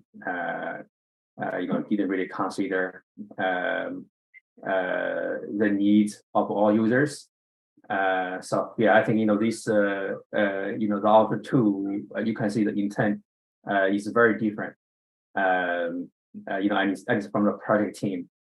So it's may look, if we just talk about it, it may sound the same, but really there's obviously the fundamental difference between this design with some of the I should say most of the other designs are already out there. So I just want to point that out that maybe that the survey results maybe may be skewed because of that. Mm-hmm. Yeah, that makes a lot of sense. Thank you. Yeah, so I think just if I had to choose, I'd probably lean into 2 more than 4B, but it still feels really tough. Thanks. Pat, go ahead. Well, after listening to everybody, I agree with number 2. My only concern is the conversation that Denise brought up about crossing times. Those sound awfully fast for most people. I know that I could not cross those streets in the 6 seconds that you had listed. So I think we're missing out on the piece of what to do with people that have some sort of disability or are older, using a cane, using a walker, whatever. But other than that, I agree that 2 looks like the best option right now. Is there any staff feedback on those crossing times? To address what Pat said and Denise said? Well, I'd like to know how they come up with those numbers. Well, I'm with you there. I don't cross streets very fast these days because of my age and arthritis, etc. Yeah. I'm not staff, but this is Kevin with Gale Engineering. As far as the crossing times go, what are shown here are the delays. They are not the actual predicted or estimated crossing time by the users. That's estimated using an assumed walk speed, which is 3.5 feet per second. So that is not reflected in these tables, though. Yeah. Go ahead, Pat. Go ahead, Pat. You need to unmute. I thought there was an earlier slide that talked about crossing time of 6 seconds, 23 seconds. Did I miss something there?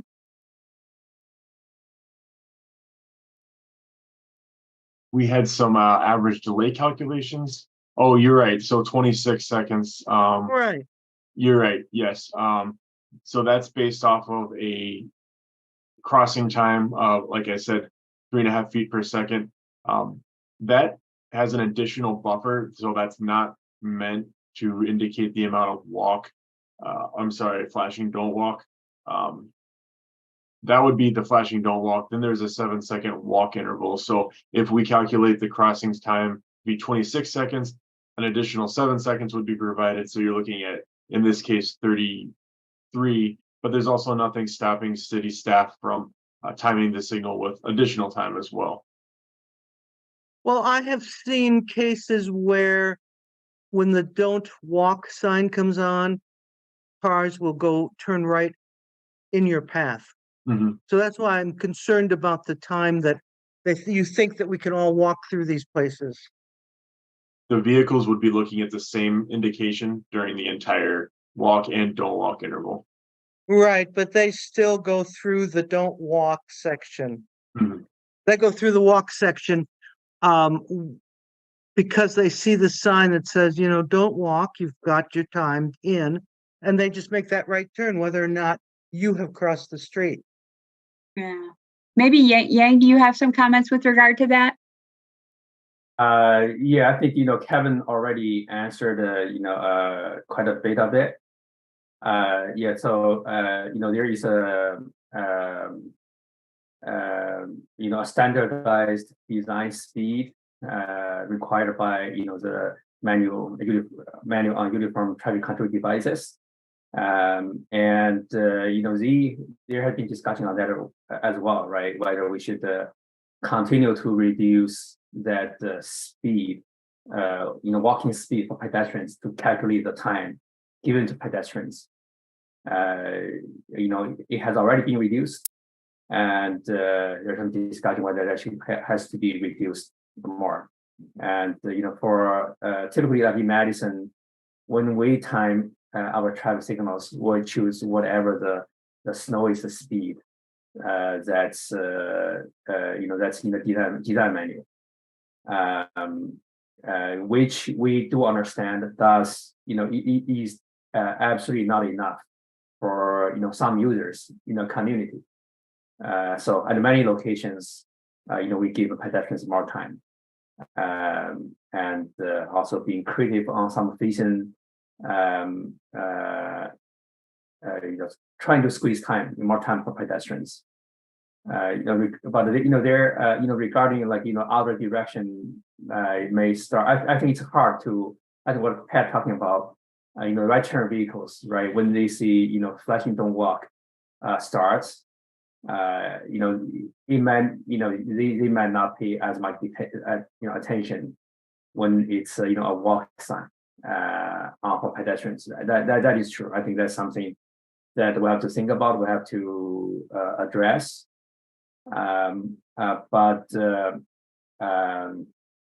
Yeah, I think we might have to some education measures to let people know that flashing don't walk doesn't mean pedestrian cannot walk. It just does mean that they need to finish the crossing. And sometimes the flashing don't walk actually is the longest time of the whole time that we given to pedestrian. So I think there's there definitely is a confusion on the driver's part. But if we're talking about the completing movement of vehicles, absolutely we would never start the other movement that may compete with pedestrians intentionally when when flashing don't walk is on. Actually, even after that, there is always at minimum 3 seconds of buffer that we build in. Before we release conflicting motor vehicle traffic. After we finish everything on pedestrian timing, we still leave at least a 3 second buffer for that, and some oftentimes longer. So yeah, so I think this is a problem that is not unique here. It's it's a problem we're struggling with, and we especially as a population is aging. So I think it's something we need to address. So that's a great point. Everybody's always talking about being equitable in the city. And I look at it from the point of view that we may all be aging, but I don't think the city really takes into consideration our needs. I have been crossing streets and get 3/4 of the way across. The light goes, don't walk, and cars honk at me because I'm in their way. It's just something that, I don't know. I just think that it's something that needs to be brought up. And I guess that's all. I know we appreciate your comments, and I certainly relate to that, Pat. Thanks. Is that all? Or Yang, did you have a further comment before we move to Harold? Yeah, there's something that I've been thinking about, and but I know it's going to be very challenging to try. So I was kind of hesitating whether I should bring up, but I think I should, because I think we should, even though it's very difficult, we should strive to do this. So I was thinking about maybe we can try, find technology allows us to provide a different set of pedestrian timing, for users who need a longer time. Normally, right, when like for able-bodied people, you don't need that much time. So if we hold up other users, I mean not just cars, right, but pedestrians on other direction, by giving unnecessary long time, we're holding everybody up, including other pedestrians. So we'll use normal timing for most people. But when we have a user with a need for longer timing, we can design a different set of mechanism, timing pattern. So maybe the pedestrian can push a different button if the pedestrian thinks that he or she needs more time, and we bring a longer timing for pedestrians. So which means that just for that cycle, we'll screw up traffic, which is fine. So I think it's going to be very hard if we do provide a very long timing for every cycle. But for a cycle once in a while, when there is a user with a need, that might be. I think that's totally reasonable. But obviously, technology is not quite mature on that yet. But I think we should be really committed to at least to try that. Because again, I think it's an increasing problem.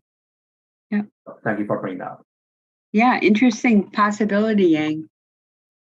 Pat, that could address what you're talking about. Yeah, it could. I also think that part of it is the education of drivers. The whole traffic thing of cars are not the only thing out there, that we have to think about people walking, people biking. I tell you, every morning when I go down Midvale and I cross University at 6:45, I have to stop because there's always cars that go through the red light on University, speeding through there.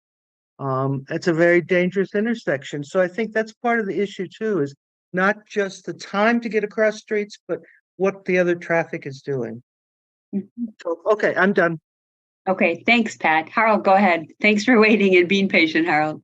No, I mean, this is a very good and worthwhile conversation to have. And I think this gets into once we have made a decision for the general design, then let's think about ways to address all of these issues with red light compliance, with how much time it takes people to cross and all of that, by thinking about where do we put signal faces, at what height do we put them, where do we place the stop bars and all of that. So I think no matter which alternative we go with, I think that's something that needs to be done.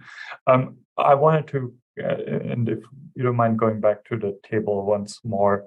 So I just wanted to maybe articulate one more concern with alternative 2. I think really it comes down to the total crossing distance. I think that's something that maybe we haven't talked about enough.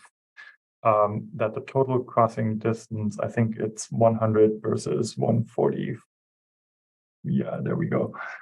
So the L2, in one case, it's 125 versus 90, and the other crossing, it's 145 versus 100, and that's a big difference.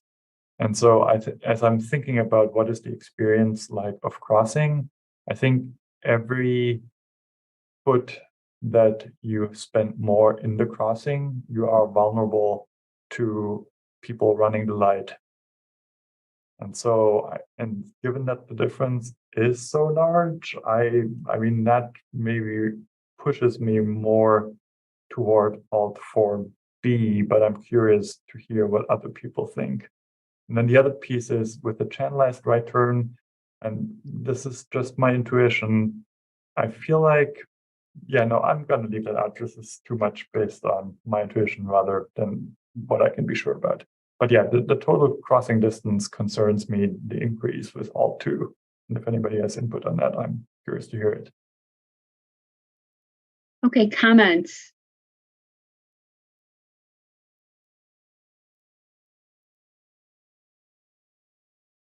I don't see any hands up, but Harold, I would say that with islands, it gives me the opportunity when I cross streets, like Moreland Road, you've all heard me talk about Moreland Road. I don't have the opportunity to stop in the middle and wait for the next opportunity if there are islands. And there's been a lot of discussion about making sure that the islands are compatible for all of the various users that will be on the island. That gives me, I guess, what I'd view as shorter chunks across. And I'm perfectly fine waiting if that makes it safer for me. So that's why I don't necessarily look at initially that's how I looked at it. But then when I thought about it and, crossing it in, smaller segments, I felt better about that. Chris? I don't feel super strongly about it, but I mean, at least so both options shorten the crossing time on the existing southern crosswalk. So really the difference is in that new western crosswalk, and it's 145 feet, like sort of one straight shot, versus that 145 broken up versus 100 feet, sort of a straight shot. So I don't know.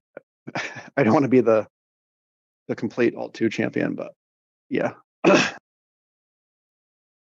Okay, thanks, Chris. Bill, go ahead. I certainly understand where Harold's coming from as far as distances of equated, but I think the reason why I'm leaning toward Alt 2 is the visibility. I think you have better visibility between the pedestrian bicyclist and the motorist, and the bicycle head in Alt 2. I think you have better visibility with that alternative. Thanks. Okay.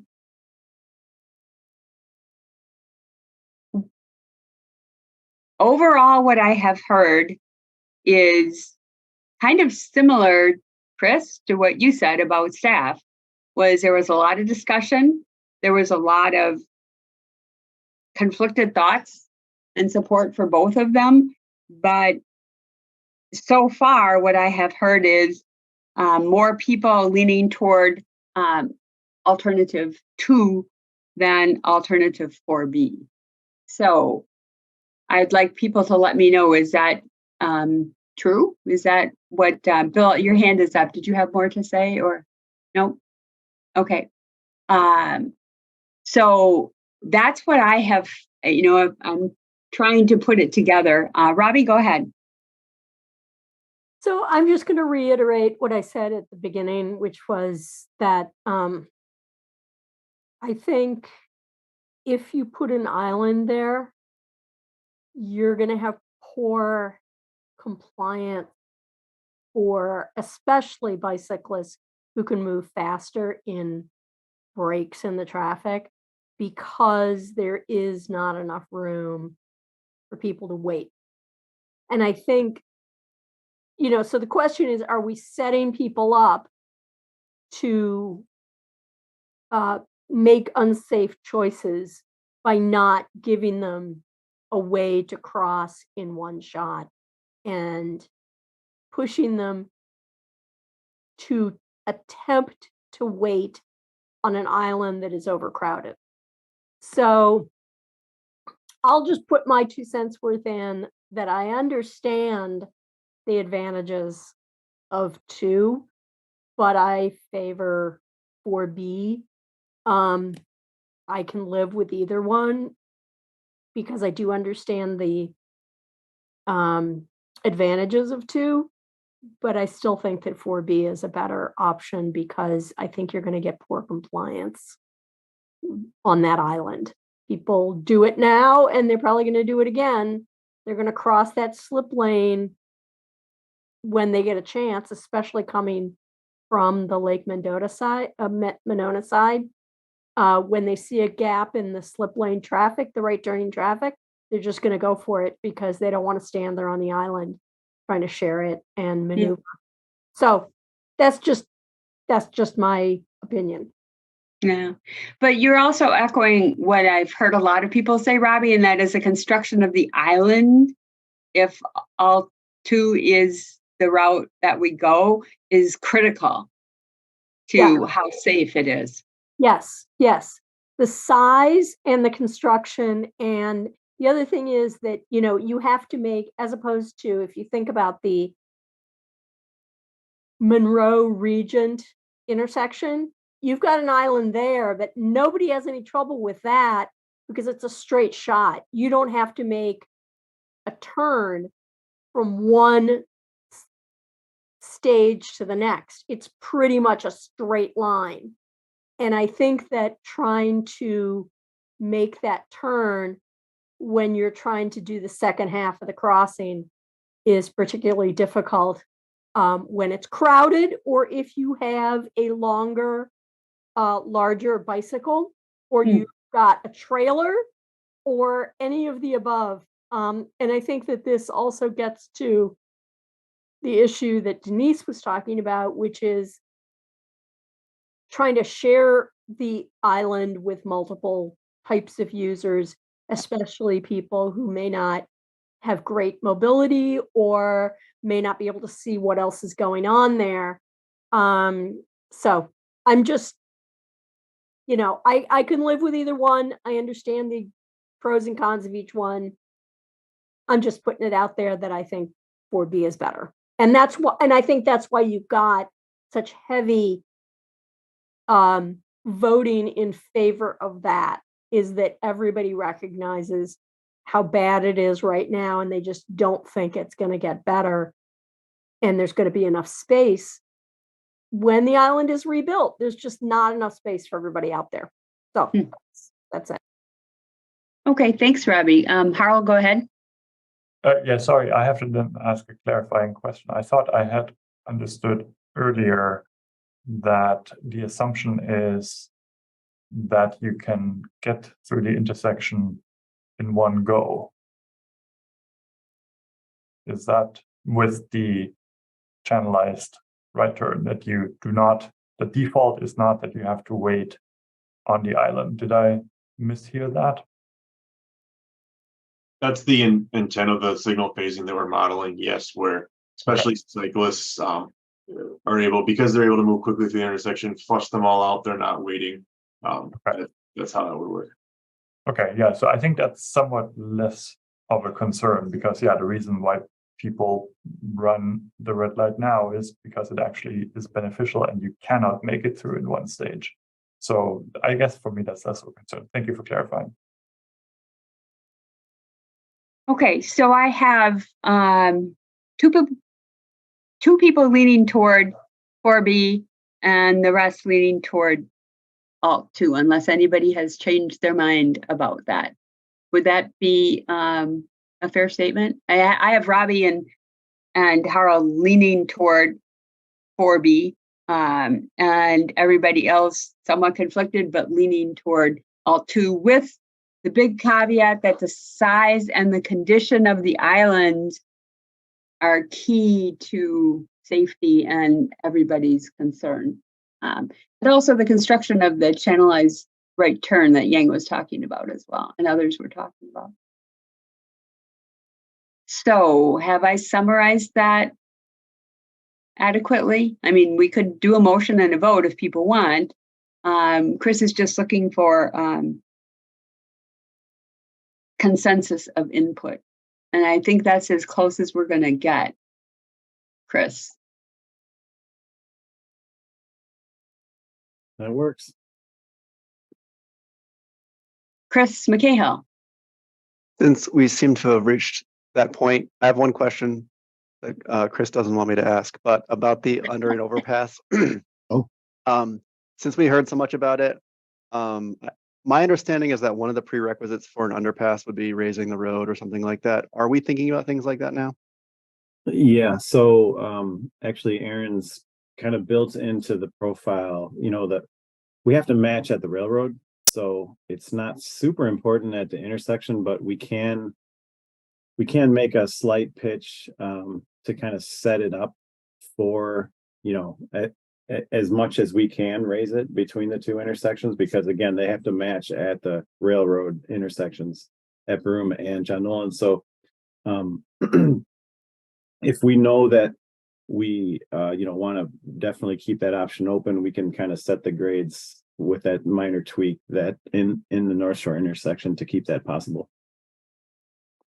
Well, thanks. Okay, is there any other comments? Otherwise, I think more people are leaning toward alternative 2, understanding there's a lot of conflict and everybody can see the benefits of both. But the big caveat being the size and the construction of the islands to address all of the concerns that people mentioned. Obviously safety first, as well as the construction of the channelized right turns. Chris, does that give you what you need? Yep, fantastic, thank you. Okay, and I would just say there was a comment earlier from either Aaron or Kevin that you're not staff. Well, we consider you staff because staff hired you to work with them on the project. So when we're looking for feedback, we include you in there. So any last comments before we move on? Very, very much appreciate all the work and addressing the questions that TC had last time and bringing it back, and a lot of great discussion and a lot of great input. So hopefully, Chris, you got what you needed. Yep, thank you. Okay. All right, thanks so much to everybody. Okay, next we have update on number 7, transition to the recreated Transportation Commission. Tom Lynch, do you want to do this? Yeah, I can do that. Just switching my thing. So there was a pretty long discussion at council. I think 3 hours. Longer. It was, yes, indeed. I was there. Very, very long. Yes.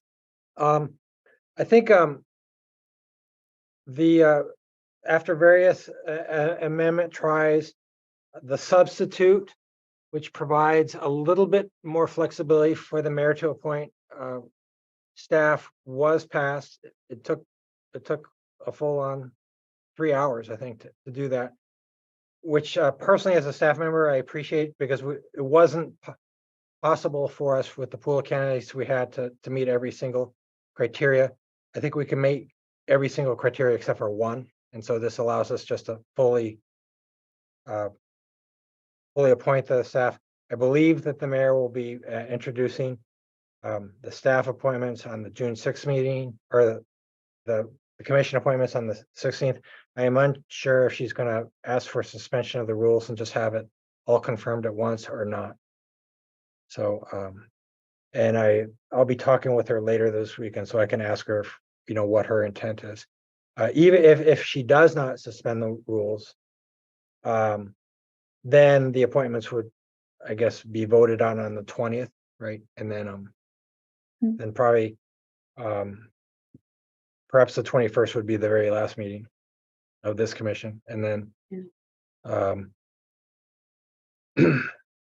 and as I've mentioned, throughout this process, when you take two committees and you make one, that there will be people that won't be on the commission anymore, so there will be a little bit of turnover, and we'll probably have to probably go through some not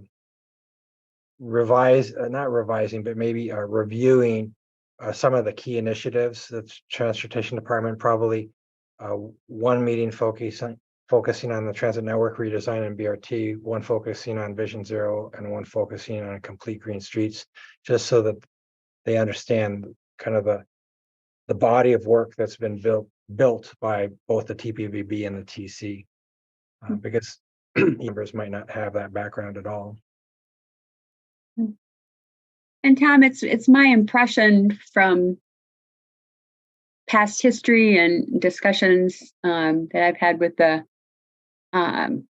city attorney and others, that the mayor typically doesn't sign the council proceedings the next day. So even if the rules were suspended and all the appointments were made on June 6th, this TC would likely, if we have enough agenda items, would likely meet on June 7th.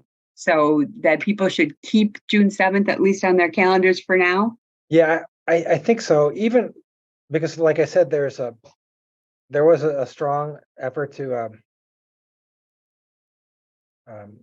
seek out commission members of color and the like, and so there will be new commission members, and just getting it on their calendar would represents an effort. They might not look at their email one day and then all of a sudden they would have missed the meeting, right? So yeah, and the mayor typically doesn't sign them that fast, so that would be out of. But you could maybe ask if hopefully that would make it easier to plan, and we'll have to see what we don't have a ton of stuff slated for June 7th at this point, so we'll have to see what all we have for that meeting as well. So. But a lot of work went into the substitute, and it did address many of the almost all of the concerns that were mentioned at TC. So the input that you all provided was certainly heard, and the substitute made every effort to address it. So did you have anything else on this, or do people have any questions for Tom? Chris, go ahead. I was just going to mention to commissioners, it might be worth watching that discussion if you didn't, just to get a better understanding of how decisions are made at council, how recommendations from the commission are heard, and how new council members are wrestling with transportation decisions. Yeah. Yeah, it was very interesting, wasn't it, Chris? Yeah. Yeah. I will say that this is a new council, and I want to say this. I don't think they've gotten into a rhythm yet, if you know what I mean. And so they will focus on some things, and they won't focus on other things. And I think it takes probably a couple nights where you're there till 1 or 2 in the morning. that helps them realize, we have to really, because every council agenda has 140 items on it, and so you really have to decide this is where guidance is needed, So we'll see how that all works. Yeah. The council did, certainly pay attention to the Transportation Commission's thoughts. Yeah. So it was definitely discussed. So any other comments or questions with regard to that? Okay, thanks, Tom.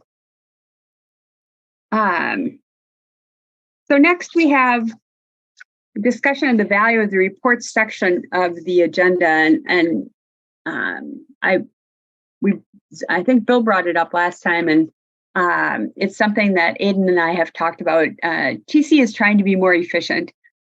This is a holdover from the Transit and Parking Commission. These reports are below the adjournment, so they're info only. We don't talk about them.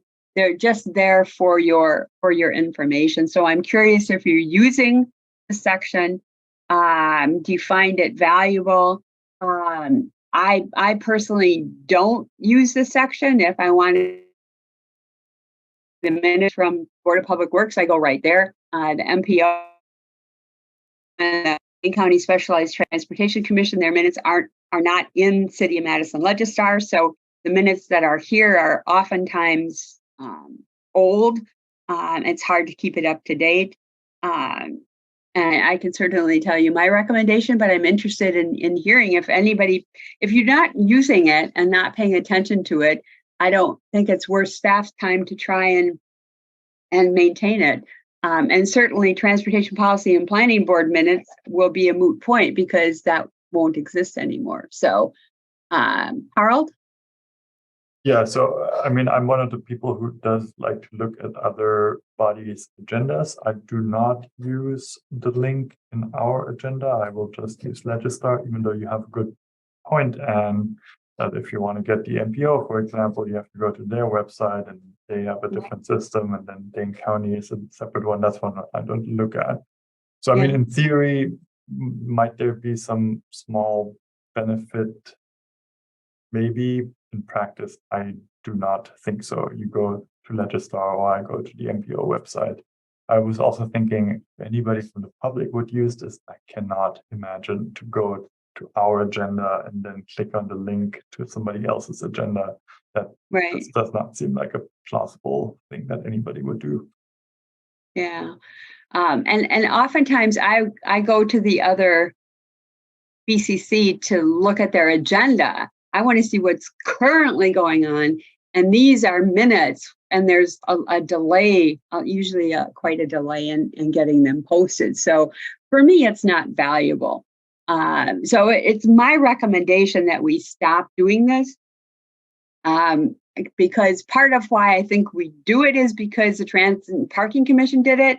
And so we thought, well, let's just keep it going. Well, we've kept it going for how many years now? And we probably should have, said, hey, let's just cut this out so that we're not wasting we're not using up staff time that could be better spent elsewhere. So I don't know that we need a motion from people, but I guess I'd be hoping for a consensus that we just delete that section from the agenda and we find out we go where we want to go to get the information that we need, like everybody else says. Harold? But you don't want a motion, but I'll make one anyway. I move that we remove this section. Okay, great. That makes it firm. Chris, is that a second? Yep. Okay, is there further discussion? Okay, I'm going to assume a unanimous consent vote, unless anybody wishes to vote no or abstain. Okay, motion is carried. Yay. I think Aiden will be happy about that. General announcements. Again, we're planning to hold another meeting of this TC on June 7th. We'll talk about the potential agenda items next. Just keep it on your calendar, if you would, please. And probably keep the 21st on your calendar as well, just because we're not sure what the timing's going to be, whether the rules will be suspended or not. So keep those June meetings on your calendar. And having you all attend is more important because we are missing those 2 alder appointments. So we have less people available to make our quorum. So that's really all I had in the way of announcements. In terms of future agenda topic, it's pretty light for the next meeting. So we'll see what other items, excuse me, staff might have. Does anybody have anything else part of why I've been asking you to give this some thought is, as part of the transition, we'll turn this over to the recreated TC so they can see future meeting agenda topics. We have our work plan, which we'll pass along, and we also have this sort of one-off topics that we've been identifying and bringing forward. So anybody have anything else to add to future agenda topics?